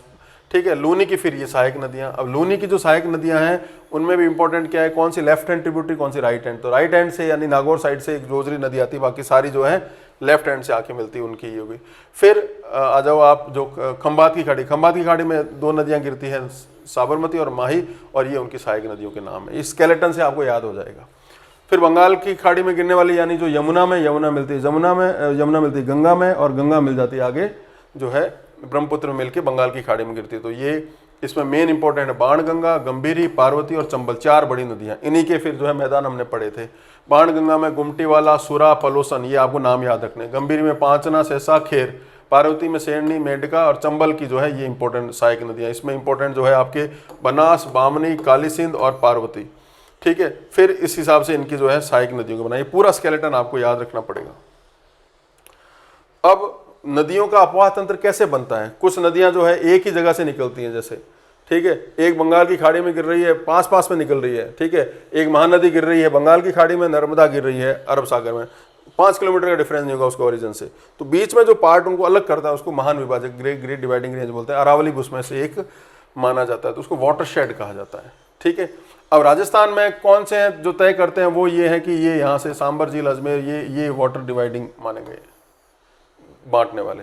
3 पार्ट बांटे गए हैं। अब कई बार पूछा जाता है कि सबसे ज़्यादा पानी वाली नदियाँ, सबसे ज़्यादा वाटर फ्लोइंग कौन से में है? तो अब ये आंतरिक इंटरनल ड्रेनेज वाली। सेकंड नंबर पे पानी जो लाती है वो लाती है बंगाल की खाड़ी, और तीसरा जो अरब सागर वाली। इस तरह से बांटा गया। सबसे पहले आंतरिक पढ़ लेते हैं। घग्गर के बारे में, नदियों के बारे में 3-4 चीज़ें पढ़ी जाती है। पहला, उनका ओरिजिन कहाँ से, उद्गम कहाँ से हुआ, कौन सी पहाड़ी से हुआ। फिर वो विलीन मर्ज किस में होती है, कॉन्फ्लुएंस उसका किस में, उसकी सहायक नदियाँ कौन सी। सहायक नदियाँ में आगे पढ़ा जाता है लेफ्ट हैंड की कौन सी, राइट हैंड की। जब भी सहायक नदियाँ पढ़ते हैं तो हमें से देखना चाहिए नदी जिस तरफ से आ रही है उस तरफ से आपको उद्गम की तरफ पीठ करे खड़ा होना है, तो आपको लेफ्ट हैंड और राइट हैंड की क्लैरिटी आ जाए। कई बार उसमें कन्फ्यूजन हो जाता है, तो यही चीज़ें पूछे। कोई उसके किनारे शहर बना हुआ है वगैरह, तो उसका आपको आइडिया लग जाएगा। और कुछ चीज़ें जेनरिक रूप से किसी नदी के साथ जुड़ी हुई है। घग्गर निकलती है शिवालिक पहाड़ियों से, कालका की पहाड़ियों से, विलीन हो जाती है हनुमानगढ़ से आगे। उसके आगे जो है फोर्ट अब्बास, एक बार हमारे टाइम में RS में पूछा था। ठीक है, इसको नाली भी कहा जाता है। घग्गर नदी की पार्ट को नाली बोलते हैं। पुराना पारंपरिक जो है गंगानगर का क्षेत्र है। या ये कांतली भी जो है सीकर में है, ये चूरू सीमा पर जो मानी जाती है। इसमें जो है इसके आसपास का एरिया जो वहाँ पे तंवर राजपूतों का राज पहले होता है, इसको तोरावाटी भी कहते हैं। काकनी जैसलमेर, साबी नदी जो है बिल्कुल सेवर की पहाड़ियाँ जयपुर से निकलती है, पटौदी में जाके मिल जाती है। और ये मेंधा नदी जो है बैराट के पास में, जयपुर के पास में। रूपनगढ़ जो है सांबर में आके मिलती है, रूपारेल सांबर में आके मिलती है। अब आंतरिक अपवाह प्रणाली में राज्य के 7 जिले पूर्णतः हैं और कुछ जिले जो है आधे हैं, 14 जिले जो हैं, बाकी वाले आधे हैं। तो कुल मिला के 14 जिलों में इसका अपवाह है। ये इसका मैप है, नदियों का मैप। मैंने जो राइटर का नाम लिया मनोहर सिंह जी, उन्हीं की लिया हुआ। इसमें आपको समझने की आवश्यकता है कि ये वाला जो पार्ट है ये अरब सागर वाला है, ये वाला जो पार्ट है ये बंगाल की खाड़ी वाला, और बीच में ये जो है आपके जैसे काकनी वाकनी हो गया, ये आपके घग्गर वाला हो गया। तो इससे आपको आइडिया लगेगा कैसे नदियाँ चल रही हैं। ठीक है, तो गौर से देखना पड़ेगा। जैसे लूनी जा रही है, अब ये लूनी, मैंने पूछा लूनी की राइट हैंड की ट्रिब्यूटरी कौन सी है। ठीक है, तो ये यहाँ से राइट हैंड की जोजरी नदी मानी जाएगी। फिर ये सूकड़ी, बांडी, मीठड़ी, जोजरी, ये सूकड़ी हो गया, खारी हो गया। ये तो कैसे यहाँ से जो है जवाई नदी का से, जवाई की सहायक कौन है, फिर वो लूनी में आगे कहाँ मिल रही है, फिर कैसे नीचे जाके मिल रही, तो वो आपको थोड़ा समझना पड़ेगा। ये आपको कॉमन सेंस ही समझ में आ जाएगा। फिर दूसरे तरह का अपवाह तंत्र जो है अरब सागर में मिलने वाली, उसमें सबसे इंपॉर्टेंट है लूनी। लूनी निकलती है पुष्कर के पास, नाग पहाड़ से निकलते हैं के बाद में इसको सागरमती भी कहा जाता है, गोविंदगढ़, इसके बाद में इसको लूनी नदी कहा जाता है। बहाव क्षेत्र में ये जिले आपको याद रखने पड़ेंगे। सहायक नदियाँ ये है आपकी लेफ्ट हैंड ट्रिब्यूटरी, ये है राइट हैंड ट्रिब्यूटरीज। ठीक है, अब लूनी की एकमात्र सहायक नदी जो अरावली पर्वत से नहीं निकलती मिलती, वो जोजरी नदी है, जो ये जोधपुर सिटी के बिल्कुल पास में। फिर बालोतरा में ये खारी हो जाती है। इस पर कई बार सवाल आए। अपवाह तंत्र के बारे में इसके बताया गया, राज्य में करीबन 330 किलोमीटर बहती है, कि बहने के बाद में कच्छ की खाड़ी में गिर जाती है। फिर इसी की सहायक नदियों में सबसे बड़ी सहायक नदी जवाई नदी है, गोरिया गांव पाली से निकलती है। वही ओरिजिन सहायक नदी है इसकी, बांडी, सूकड़ी, खारी, बहाव क्षेत्र का ये एरिया, जवाई बांध इस पर बना हुआ है। कहाँ पे बना हुआ है? ठीक है, तो ये इसके बाद विलय इसका जो बाड़मेर के पास में गांधो की लूनी में मिल जाती है। फिर सूकड़ी नदी, सही नदी भी कहा जाता है। ठीक है, पाली जिला, विलय जो है बाड़मेर समदड़ी के पास में लूनी में मिल जाती है। फिर खारी नदी, खारी 2 नदियां हैं, एक उधर भी एक इधर भी। तो खारी ये वाली है जो लूनी की सहायक है, एक जो है भीलवाड़ा के पास में। तो सिरोही जिले के शेरगांव में विलय इसका जो है सायला के पास में हो जाता है, बांकली बांध इस पर बना हुआ है। फिर ये तो हो गई जो कि आपके कच्छ की खाड़ी में। अब जो खंभात की खाड़ी में गिरती है माही नदी, इसमें आप देख लीजिए, इसमें ये आपके मध्य प्रदेश से निकलती है। बांसवाड़ा, प्रतापगढ़, डूंगरपुर इनके मेन क्षेत्र है। महासदी का इसको माही नदी का 56 का मैदान कहलाता है। इसका एरिया जो है सहायक नदियाँ इसकी सोम, जाखम, मोरेन, अनास, बनास, इलाखन ये है। ठीक है, तो इसके बारे में डिटेल में इसकी खास बात, ये बार बार जन्म से सवाल जो पूछा आ रहा है वो है कर्क नेत्र रेखा को 2 बार काटते से घूम के आती है, तो अभी उसको मैप में आपको बता देंगे। ठीक है, बेणेश्वर का जो है जो मेला भरता है वो इसी के संगम पे। ठीक है, गुजरात में इस पे कडाना बांध है, कागदीपी का बांध बांसवाड़ा में है, माही सागर जो है इसमें बोरखेड़ा बांसवाड़ा में, 3 बांध इसमें इंपॉर्टेंट बने हुए हैं। फिर साबरमती नदी पादरला गांव, झाड़ोल, उदयपुर से निकलती है। फिर इसकी सहायक नदियां हैं। खंबात की खाड़ी गुजरात में गिर जाती है। गांधी जी का आश्रम जो अम्बालाल साराभाई ने उनको बना के दिया था यहीं पे। पश्चिमी बनास नदी जो है वो सिरोही में बहती है, ये भी इंपॉर्टेंट है। सनवाड़ा के पास में सीप सूकल इसकी सहायक नदी है। आबू रोड, डीसा वगैरह जो है यहाँ पे इसके किनारे बसे हुए हैं, ठीक है। स्वरूपगंज के निकट बनास बांध बना है। फिर सोम नदी, ये बीसवेड़ा पहाड़ियाँ, सहायक नदियाँ, ये नाम दिए हुए हैं। बेणेश्वर धाम जो है इसके, और जो है वो माही वाले में आपको मैंने बताया था, ठीक है। जाखम नदी सेम वही बेणेश्वर का, ये 3 नदियों के संगम पे बनता है। ये छोटी सादी बार बम्बोरा गांव के पास ये निकलती है। अनास नदी कोई खास नहीं, गलियाकोट के पास माही नदी मिल जाती है। मोरेन नदी, डूंगरपुर, ये सब साउथ राजस्थान की नदियां हैं। शॉर्ट में आपको समझना है। कुल 11 जिलों का जो है इसमें आ जाता है अरब सागर के अफवाह वाले में। अब देख लो बंगाल की खाड़ी। अच्छा पहले ये देख लो, इसमें अभी मैप से दिया हुआ है। ये नदी देखो, ये लोनी निकल रही है, इधर से जोजरी आके मिली, इधर से सूकड़ी, सूकड़ी के पास में बांडी, ठीक है। उसके बाद में ये जो ये हो गया आपकी जवाई नदी, खारी नदी, ठीक है। और उसके बाद में आपके आगे ये माही नदी आ गई, फिर इसकी सहायक नदी आ गई, ये पश्चिमी बनास आ गई, ठीक है। तो आपको बिल्कुल क्लैरिटी आ जाएगी। बंगाल की खाड़ी की तरफ मिलने वाली जो आगे जाके यमुना में मिल जाती है, बताया था मैंने आपको। सबसे इंपॉर्टेंट चंबल कहाँ से निकलती, जो जनापाव पहाड़ी से निकलती है, एमपी से, ठीक है। इंदौर के पास में भैंसरोगढ़ में राजस्थान में प्रवेश करती है।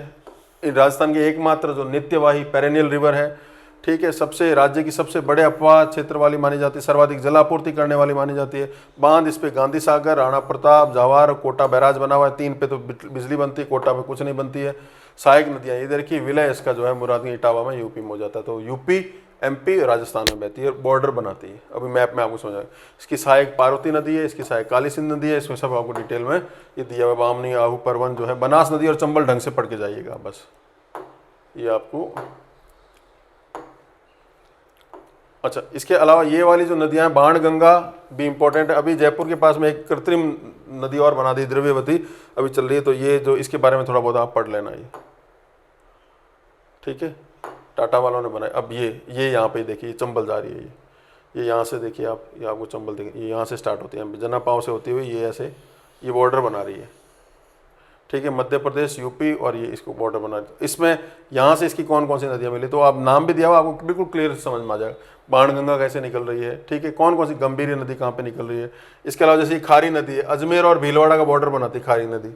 2 खारी नदी मैंने आपको बताया। तो ये आपको मैप से ही समझ में आएगा, ज़्यादा उसी डिटेल में जाने की आवश्यकता। This is all about drainage system of Rajasthan. Now lakes of Rajasthan. Rajasthan के लेक्स में अब जो कुछ तो है लवणीय, कुछ मीठे पानी की, 2 लेक अलग अलग तरह की होती है लेक्स, ठीक है। जो क्रेटर लेक जो होती है, जो वो बनती है आपके ज्वालामुखी के प्रभाव की वजह से, कुछ बनती है स्ट्रक्चरल लेक्स होती हैं, कुछ आर्टिफिशियल लेक्स होती हैं, अलग अलग तरह की लेक्स। अब राजस्थान में इतना आपको नहीं देखना। अब हमारे यहाँ खारे और मीठे पानी की, कई बार जो है नेचुरल और मैनमेड भी पूछा जाता है, वो ज़्यादा बड़ा डिफरेंस इसमें आएगा नहीं।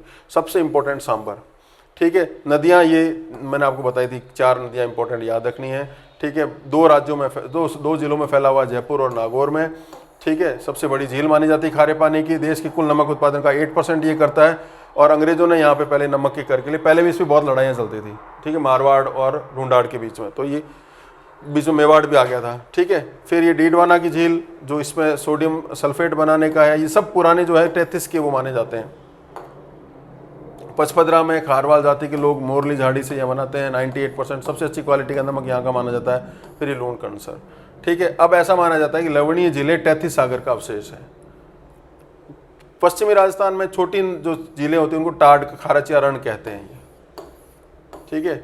जैसे पोकरण, थोबरण, ठीक है, और राखी खारा, बोरड खारच, कांकाणी खारच वगैरह। ये राजस्थान में खारे पानी के अन्य झीलें जो है उनके नाम दिए हुए, काणोद, डेगाना, कुचामन, कोछोर, रेवासा, फलोदी, पोकरण। सांबर डीडवाना तो हो गया, ठीक है। राजस्थान की सबसे बड़ी, अच्छा नमक की सबसे बड़ी मंडी जो है वो नावा नागौर है। जितना भी आपका वॉशिंग पाउडर वगैरह केमिकल बनते हैं सब नमक से बनते हैं। तो ज़्यादातर नमक का जो उत्पादन होता है वो सी शोर पे होता है, लेकिन आंतरिक अगर देखा जाए तो नावा बहुत बड़ी मंडी है। पूरे रेक के रेक भर के रेल के जो है वो अलग अलग राज्यों में जाते हैं। अब एक और झील इसका नाम है जयसमंद झील, हमने पढ़ा भी था, इसका उदयपुर में थी। मीठे पानी की विश्व की दूसरी सबसे बड़ी कृत्रिम झील जय सिंह जी ने बनवाई थी, महाराणा जय सिंह ने गोमती नदी पर, ठीक है। 7 इस पे टापू है, वो बाबा का भावड़ा आपने पढ़े होंगे, छोड़ो इसमें। फिर ये राजसमंद, 9 चौकी पाल का राज सिंह ने बनवाया। हिस्ट्री में ज़्यादा और ज्योग्राफी में पिछोला, पटला, फतेह सागर, पुष्कर, ये सारी वही बातें। ज्योग्राफी इसमें कम है और हिस्ट्री ज़्यादा इसमें। सिलीसेड अलवर में, कोलाय झील इंपॉर्टेंट है। कोलाय झील वेस्टर्न राजस्थान की झीलों में से मानी जाती है, मीठे पानी की। यहाँ पर कपिल मुनि की तपस्थली, गुरु नानक देव का संबंध भी इससे माना जाता है। करणी माता का संबंध, करणी माता के पुत्र की मृत्यु यहीं पे मानी जाती है, ठीक है। और जो है यहाँ पर जो है कार्तिक पूर्णिमा के दिन दीपदान का यहाँ पे रिवाज माना जाता है। तो ये और बाकी छोटी मोटी झीलें आर्टिफिशियल, ये पूछ सकते हैं कि इनमें से कौन सा अलग है, तो आर्टिफिशियल कौन सी, नेचुरल कौन सी, खारे पानी कौन सी, मीठे पानी कौन सी, पता होनी चाहिए आपको। ये झीलों का मैप दे रखा है, ठीक है। अच्छा, ये जो मैप है ऐसा नहीं जैसलमेर में नाम इतने बड़े तालाब नहीं है, तो सिर्फ सिंबॉलिकली बताया गया, नाम आपको याद रहे। अब राजस्थान में वन, अब वनों के बारे में पहले हमारे यहाँ वन की तो वैसी स्थिति खराब थी। 5 फैक्ट्स आपको वनों के याद रखने हैं। इंडिया में वनों को बचाने के लिए 52 में नेशनल फॉरेस्ट पॉलिसी आई थी। उसमें टारगेट था कि टोटल ज्योग्राफिकल एरिया का 33% हम उसमें कवर करेंगे, ठीक है।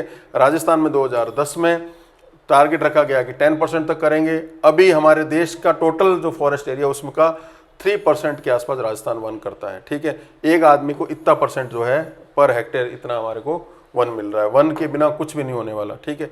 नई रिपोर्ट आई है, उसमें आपको ये देखना है कि राजस्थान की स्थिति क्या है। तो पहले तो आप ये देखिए कि भौगोलिक क्षेत्र पे है, राज्य के कुल भौगोलिक क्षेत्र का 9.59%, ये याद रखना है आपको, ठीक है। अभिलेखित है, मानी रिपोर्टेड है। और जबकि 4.84% पर वन आवरण है, फॉरेस्ट कवरेज है। ये 2 फिगर आपको याद रखने। सबसे ज़्यादा कहाँ पर है वन? उदयपुर में। सबसे कम चूरू में। कन्फ्यूज़न नहीं होना चाहिए इसमें, ठीक है। धोकड़ा और महुआ, सागवान के फॉरेस्ट राजस्थान में केवल मिलेंगे इन 4 जिलों में मिलेंगे, जहाँ की जलवायु के बारे में मैंने आपको बताया था, ठीक है। इसके अलावा जो चंदन के वृक्ष हैं वो खमनोर या हल्दी घाटी वगैरह मिलते हैं। घास जो है बहुत इंपॉर्टेंट, पास गलत लिख दी, घास है ये, तो प्रोटीन रिच घास होती है जो कि जिसपे पशुपालन चलता है। राजस्थान में पशुपालन की बहुत इंपॉर्टेंस है। तो सेवण, जिसको लिलोन भी कहते हैं, धामण जैसलमेर बाड़मेर में होती है। सुगनी घास जो है वो जैसलमेर में होती है। खस घास जो है वो भरतपुर साइड में होती है, हरे खस का शरबत भी बनता है। शतावरी नाहरकोटा में होती है। वन से रिलेटेड इंस्टीट्यूशंस के ये नाम दे रखे हैं, मरुवन, वानिकी, राजस्थान वगैरह, वन अनुसंधान वगैरह का, जयपुर, उदयपुर वगैरह जो है वो आपको याद करने पड़ेंगे। राज्य के प्रतीक में देखा जाए तो गोडावन, राज्य वृक्ष खेजड़ी, पुष्प रोहिड़े का, ये जो थोड़ा थोड़ा इनके बारे में आपको पढ़ना है। सबसे पहले गोडावन की अगर बात करें तो ये, इसका वैज्ञानिक नाम है क्राइटिस नाइग्रिसेप्स, हुकना पक्षी से कहा जाता है, ठीक है। उड़ नहीं पाता है ज़्यादा, बहुत कम इनकी संख्या बची, एक ही अंडा देता है। बस्टर्ड इन डिक्लाइन नाम की किताब इस पे लिखी है हर्षवर्धन द्वारा, थोड़ा बहुत आप इसमें देख लेना। राजस्थान के वनों में और देखा जाए तो सरकारी रूप से वनों का वर्गीकरण ऐसे होता है, रिजर्व्ड हो जाएगा, अनरिजर्व्ड हो जाएगा और अनक्लासिफाइड हो जाएगा, ठीक है। फिर राजस्थान में वन नाम से पता चलता है कि कौन से ज़्यादा पानी में, जहाँ ज़्यादा पानी होगा वहाँ पे टीक के फॉरेस्ट होंगे, शुष्क सागवान। तो ये सबसे जो है पूर्वी और दक्षिणी पार्ट में ज़्यादातर पाए जाते हैं। फिर धोंक वन है जो राजस्थान में सबसे ज़्यादा होते हैं, 58%। ये आपको याद रखना, जो मिडल वाले जो हैं, ठीक है। बाकी जो है इसमें कुछ ज़्यादा इसमें पूछने जाने लायक है नहीं। इसमें राजस्थान के अधिकांश वन दक्षिण पूर्वी भागों में बांटा जाता है। काजरी जो है central arid zone research institute Jodhpur में है, एरिड उसके लिए करा जाता है। हमने इजराइल की टेक्निक ला के हमने ज़्यादा से ज़्यादा वनावरण के प्रयास किए हैं। लार्जली कम से इतनी चीज़ें आपको पढ़ के जानी पड़ेगी। ये वनों से रिलेटेड आपका मैप है, मैप से आपको थोड़ा इजीली चीज़ें समझ में आ जाएंगी, ठीक है। वन के बाद में उस पर रहने वाले वन्य जीवों को 2 तरह से संरक्षित किया जाता है। एक तो ये कि मानव ने अपने अलावा बाकी जितने भी पशु उनको सबको मार डाला अपनी ज़रूरतों के हिसाब से, ठीक है। तो कुछ बचे हैं वो मानव की मर्जी पे बचे हैं, तो उनको बचाने के 2 तरीके, एक तो इन सिटू और एक्स सिटू। इन सिटू का मतलब है स्वस्थान है, एक्स सिटू का मतलब परस्थान है। जो पशु जहाँ रह रहे हैं वहीं उनको प्रिजर्व कर रहे हो तो वो जो कहलाता है इन सिटू कहलाता है, स्वस्थान है। और स्वस्थान में जैसे आपने बायो रिजर्व बना लिए, नेशनल पार्क बना लिए, अभयारण्य बना लिए, सेंचुरीज बना लिए, और तो वो जो जहाँ पशु है उनकी विविधता को बचाने के लिए वहीं आप उसको कर रहे हो प्रिजर्व। और एक है आपने उठा के ले गए, आपने जीन पूल बना लिया, बॉटनिकल पार्क बना लिया, वो है परस्थान एक्स सिटू। तो उसके लिहाज से देखा जाए तो राजस्थान में ये मेजर काम हो रहे हैं, ये आपको फिगर याद रखना। 3 नेशनल पार्क हैं, 27 जो है अभयारण्य, ये स्टेट के अंडर, ये स्टेट के अंडर में, सेंटर के अंडर में। टाइगर प्रोजेक्ट्स हैं 3, 33 जो है जहाँ पे वो आखेट जो है रोका हुआ है, जंतुआलय है, मृगवन है, संरक्षित है, और नम भूमि यानी आर्द्र भूमि जो रामसर कन्वेंशन के तहत हो रखे हैं, बस जो छिछले पानी वाले स्थान हैं, ठीक है। ये वन, इसके बारे में नेशनल पार्क आप बचपन से पढ़ते आए हो, 3 के मैंने इसमें डिटेल दे दी, आप देख लेना इसको, ठीक है। ये राष्ट्रीय उद्यान के बारे में डिटेल्स आपके दे रखी है, इसमें क्या क्या काम की चीज़ें हैं। वन्य जीव अभ्यारण्य सरिस्का से लेके स्टार्ट किया, एक एक के बारे में क्या क्या खास बातें हैं ये आपको इसमें मिल जाएगा। ठीक है, जंतु वाले जो हैं वो जू कहाँ पर है, आखिर निश्चित क्षेत्र हैं जो उनके कहाँ है, मृगवन जो है वो कहाँ पे बने हुए हैं, हिरण को नहीं मार सकते हो आप, ये उसका मैप आपके इसमें दिया हुआ है। ठीक है, ये तो है मूल ज्योग्राफी। इसके अलावा इकोनॉमिक ज्योग्राफी है, खेती कहाँ होती है, मिनरल्स कहाँ होते हैं, उसकी जो है टेबल, खरीफ की फसलें, देखो कृषि जब पढ़ी जाती है इकोनॉमिक्स में पढ़ी थी, यहाँ ज्योग्राफी में फसलें कौन से मौसम में उगाई जाती है उससे उसके आधार पर फसलों को बांटा जाता है।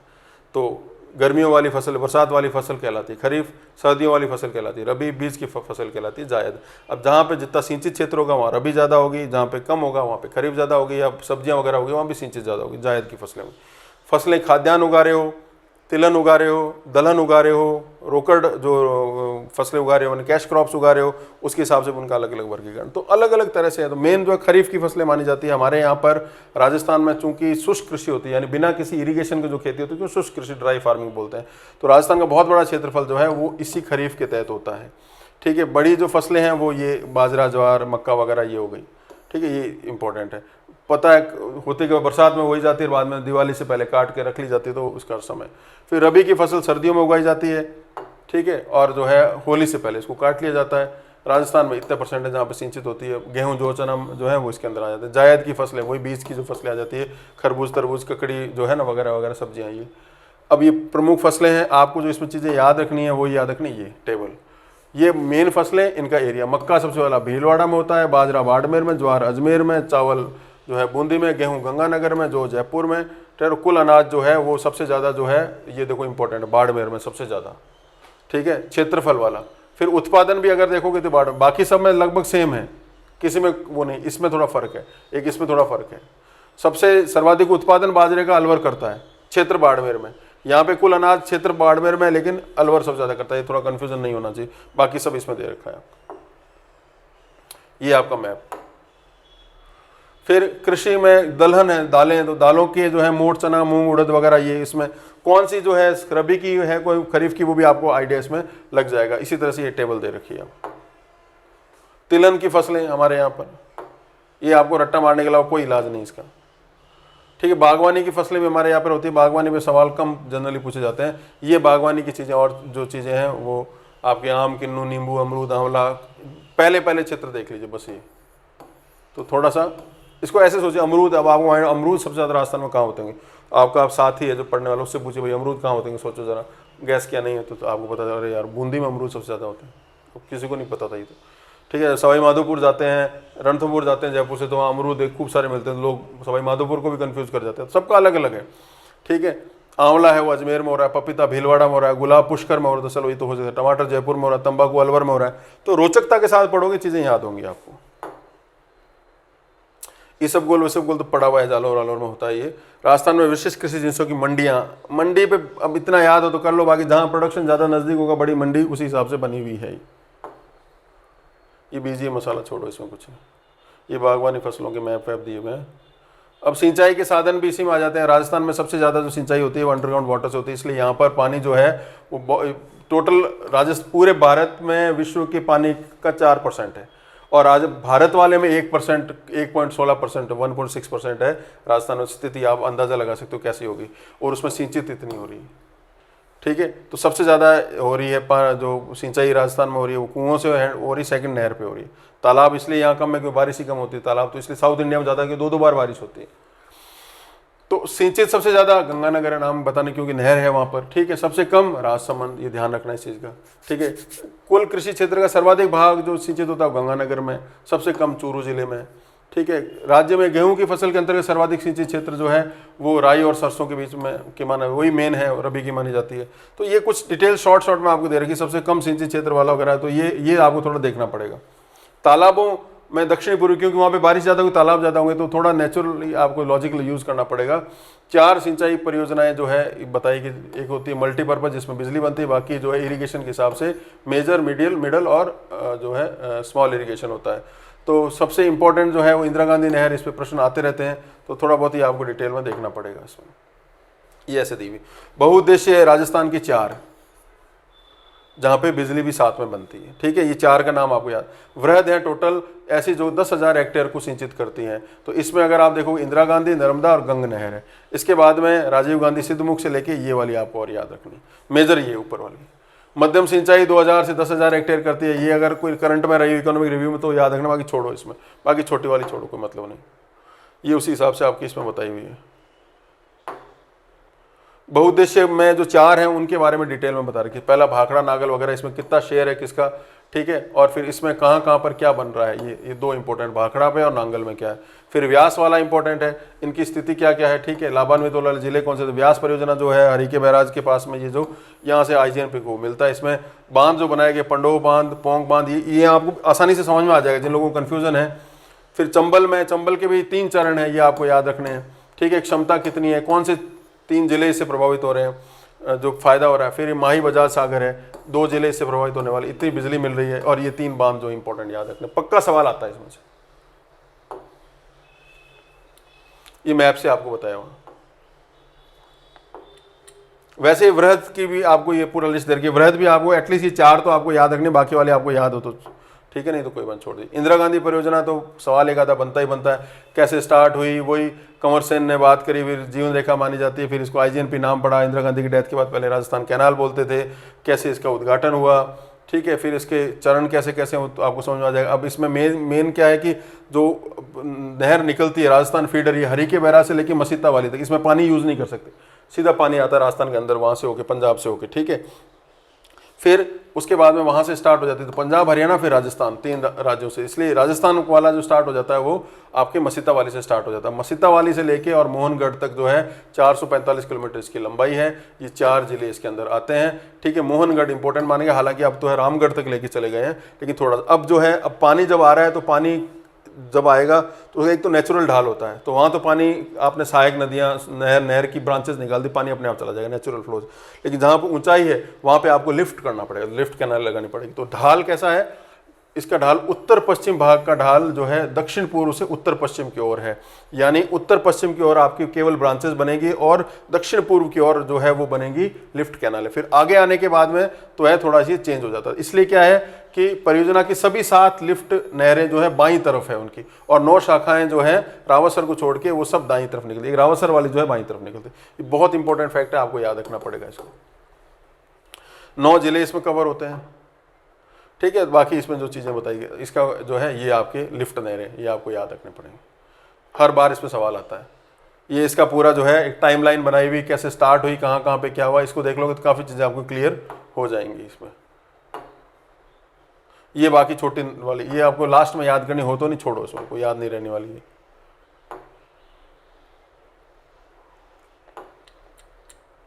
अब पेयजल से रिलेटेड है, ये खीसलपुर गलती से हो गया, बीसलपुर है, ठीक है। तो सबसे बड़ी पेयजल परियोजना, वैसे तो सबसे बड़ी IGNP प्राइमरीली अब जो है वो ड्रिंकिंग वाटर बन चुकी है, लेकिन कौन कौन से, बनास नदी के किनारे टोडा राय सिंह पर बना हुआ है, बीसलपुर बांध बना हुआ है, इतने टाउन्स को जो है पानी मिलता है, ठीक है। फिर ये परियोजनाएं चल रही, जयपुर बिसलपुर टोंक, बिसलपुर फुलेरा पेयजल, ये सारा जो है ईस्टर्न राजस्थान के लिए पानी पिलाने के लिए ये परियोजनाएं आप थोड़ा बहुत लास्ट में देख सको तो आप देख लेना इसको, क्योंकि राजस्थान एक ऐसा राज्य है जहाँ पानी जो है बहुत बड़ा रिसोर्स है, उससे जूझना पड़ता है, तो गवर्नमेंट इस पे सवाल पक्के आते हैं। अब पशुधन, लाइव स्टॉक के बारे में, पशुधन जो है राजस्थान, जितने लोग हैं उससे ज़्यादा पशु हैं राजस्थान में। तो हम जो है जो करीबन 11-27 जो है राजस्थान का जो है पार्ट है टोटल पशुधन के ऊपर, ये फैक्ट आपको याद रखना पड़ेगा। उत्तर प्रदेश के बाद दूध उत्पादन में दूसरा स्थान है, ठीक है। कुल पशु जो है, पशु गणना की जाती है हर 5 साल में, लेटेस्ट में 5.68 करोड़ जो है वो हमारे टोटल पशुओं की संख्या है। राजस्थान में बोवाइन गोवंश कितना है, ये इस हिसाब से जो है छठा स्थान, गोवंश में कितना % है वो थोड़ा देख लीजिए। उदयपुर भीलवाड़ा में सबसे ज़्यादा गोवंश पाया जाता है, न्यूनतम गोवंश धौलपुर में। अब ये गाय की नस्लें, ये नस्लों की लिस्ट है आपके, ठीक है। क्षेत्र है, विशेष विवरण क्या है, राजस्थान की कामधानु कौन सी कहलाती है वगैरह वगैरह, ये आपको याद होना चाहिए। देश में पहला स्थान, दूसरा स्थान वगैरह वो ठीक है। भैंस की नस्लें 4 भैंस की नस्लें इन एरिया में इंपॉर्टेंट, अलवर, सिरोही, जालौर और उदयपुर। सर्वाधिक जो है मुर्रा प्रकार की भैंसें मिलती है। भेड़ बकरियों की संख्या और भी ज़्यादा है, ठीक है। राजस्थान में देश में चौथा स्थान रखता है इसका। सबसे ज़्यादा भेड़ें बाड़मेर में मिलती है, सबसे कम धौलपुर में मिलती हैं, ठीक है। मालपुरा टोंक में इसका वो बना हुआ है, रिसर्च सेंटर बना हुआ है। भेड़ की फसलें जो है चोखला, मालपुरी, ये इसमें पूरा जो है डिटेल में दे रखा है। फिर अब बकरियां आ जाएंगी। बकरियां सबसे ज़्यादा मिलने वाला पशुधन जो है बकरियां राजस्थान में देश में पहला स्थान है। सबसे ज़्यादा बकरियां बाड़मेर में है, सबसे कम धौलपुर में। वही रिपीट हो रहा है बार बार क्योंकि एरिया कम है। बकरियों के लिए रामसर अजमेर में वो बना हुआ है। परबतसर और वरुण गांव की फेमस मानी जाती है। गरीब की गाय है। गांधी जी भी बकरी के दूध की बहुत बड़े प्रशंसक थे। छोटे बच्चे की पाचन के लिए बकरी का दूध पिलाया जाता है, अच्छा होता है स्वास्थ्य के लिए। ये इनकी नस्लें हैं, वो आपको याद रखनी पड़ेंगी। कौन सी वो वगैरह मटन वटन खाने वाले लोग उनको जो पसंद। अब ऊँट रेगिस्तान का जहाज है, तीव्र गति से जनसंख्या कम हो रही है, यूज़ कम हो गया, मोटर वगैरह हो गए, तो ऊँटों की संख्या 2.13 लाख है। सबसे ज़्यादा ऊँट, सबसे कम ऊँट जो है वो धौलपुर में, सबसे ज़्यादा ऊँट जो है बाड़मेर में मिलेंगे। नाचना फेमस माना जाता है इसके लिए। फिर अलग अलग जगह की, फलोदी में गोमठ वाला जो है सवारी के लिए फेमस माना जाता है। सिंधी अलवरी कच्ची इनकी वो है नस्लें हैं। जोहड़बीर बीकानेर में इनका केंद्र बना हुआ है, ठीक है। ये जो है इनके दो बड़े नस्लें माने जाते हैं। फिर घोड़ों में अगर देखा जाए, सबसे ज़्यादा घोड़े अगेन बाड़मेर में, न्यूनतम जो है बांसवाड़ा में माने जाते हैं। भारत में सबसे ज़्यादा J&K में ये नस्लें इनकी मानी जाती है, मालानी, मारवाड़ी, काठियावाड़ी, ठीक है। देश में देखा जाए तो राजस्थान का तीसरा स्थान माना जाता है। एक बाड़मेर में जगह है आलम जी का धोरा, वो गुड़ा मलानी के पास में फेमस माना जाता है इसका केंद्र। गधे खच्चर, ठीक है, देख लेना। सबसे ज़्यादा बाड़मेर में, सबसे कम दौसा में। गधों का एक जो है वो बगरू के पास में एक वो भी लगता है, मेला वेला भी लगता है। और ये लूणियावास जो है गधों का प्रसिद्ध मेला भरता है। सूअर वूअर देख लेना, क्या सूअर कोई नहीं पूछेगा। कुकुट वुकुट कोई नहीं पूछने वाला, छोड़िए, गाय पे अटक जाएगा। अब जो है लास्ट इंपॉर्टेंट पार्ट जो है वो आपके मिनरल्स हैं। मिनरल्स दो तरह के होते हैं, मेटेलिक और नॉन मेटेलिक। नॉन मेटेलिक में तो आ जाते हैं आपके फिर आगे कौन सी उसके लिए काम आते हैं, फर्टिलाइजर के लिए काम आते हैं, कौन अलग अलग। मेटेलिक वाले दो पार्ट में बटे हुए हैं, फेरस और नॉन फेरस। तो लोह और गैर लोह, इसमें इतना ज़्यादा नहीं देखना, बस मोटा मोटी आपको ध्यान रखना है। खनिज उत्पादन में राजस्थान अगर 100 में से 22% अकेला राजस्थान करता है, ठीक है। तो देश के कुल उत्पादन में 15 धात्विक खनिज में और बाकियों में जो है ये 25 और 26% का माना जाता है। राजस्थान में कुल जो है पहले तो होते थे 66, अब जो है टोटल 79 प्रकार के खनिज मिलते हैं, ठीक है। झारखंड के बाद दूसरा स्थान इसका है। अलोह धातुओं में राजस्थान जो है इनमें जो है वो रखता है, पर पहला स्थान रखता है। इसमें लेड हो गया, जिंक हो गया, कॉपर हो गया, ठीक है। इसमें राजस्थान का एकाधिकार है, ये याद रखना पड़ेगा आपको, ठीक है। इसमें राजस्थान जो है नंबर 1 है। अब सबसे पहले धात्विक खनिजों में, ये धात्विक खनिज, अधात्विक में ये नाम वो तो जनरल नॉलेज वाला काम है। ईंधन और आणविक, ये सबसे पहले धात्विक खनिज। लोहा, ठीक, काम सबसे ज़्यादा उत्पादक, सर्वाधिक भंडार, और ये क्षेत्र, ये लिस्ट आपको पूरी याद रखनी पड़ेगी। इसमें से पक्का सवाल आना है, एक सवाल पक्का आएगा, एटलीस्ट ये रट्टा मार के जाइए जाने से। अधात्विक में, इसमें जो आपको याद रखनी चीज़ें, वो जैसे थोड़ा सा आप आइडिया भी बनाओगे तो मिल जाएगा। एस्बेस्टोस होता है, जनरली इंसुलेटर के काम आता है। इंसुलेटर का मतलब होता है ऐसी चीज़ जो ताप को, बिजली को रोक देती है। तो रोकने का काम पहले सबसे ज़्यादा किसने किया है? मेवाड़ के लोगों ने किया। तो यहाँ से आप समझ लीजिए उदयपुर में एस्बेस्टोस है। फेल्सपार, ठीक है। फेल्सपार वर्ड जो है, फेल से याद रखिए, फेल जाता हर बार कौन होते हैं? जो कि 10th में सबसे ज़्यादा फेल लोग होते हैं। वो उनका सेंटर कहाँ पे, उनका हेडक्वार्टर कहाँ पे 10th बोर्ड का? RBSC का अजमेर में, तो अजमेर से याद रखिए। फ्लोर सबसे नीचे होता है। सबसे नीचे जिला कौन सा? डूंगरपुर, बांसवाड़ा, तो डूंगरपुर। ऐसे कोशिश कीजिए याद करने की, आपको धीरे धीरे चीज़ समझ में। जयपुर बड़ा शहर है, सबसे चमक दमक वाला, कांच की दुकानें चमकती, तो कांच का सबसे ज़्यादा कहाँ है? जयपुर में। तो ऐसे एक एक करके आपको चीज़ें रिलेट करके याद कीजिए। ये बाकी चीज़ें आपको याद नहीं होगी, इसमें दिमाग मत लगाइए आप, ठीक है। इनमें से पक्के सवाल आने, ये लिस्टें आपको इसलिए मैंने दी, आप एज इट इज को याद कीजिए। फिर हमारे यहाँ पे बिल्डिंग स्टोन जो बहुत इंपॉर्टेंट है, कंस्ट्रक्शन के जो काम आता है, तो ये कहाँ कहाँ पर कैसा होता है, अब रिलेशन बना के इनको रिलेट करके याद करिए। This is the only way. संगमरमर छोड़िए, इतना याद रहे तो छोड़ो। खनिजों संबंधी समस्या छोड़िए आप। अच्छा, समस्या है या संस्थान, ये RSMM।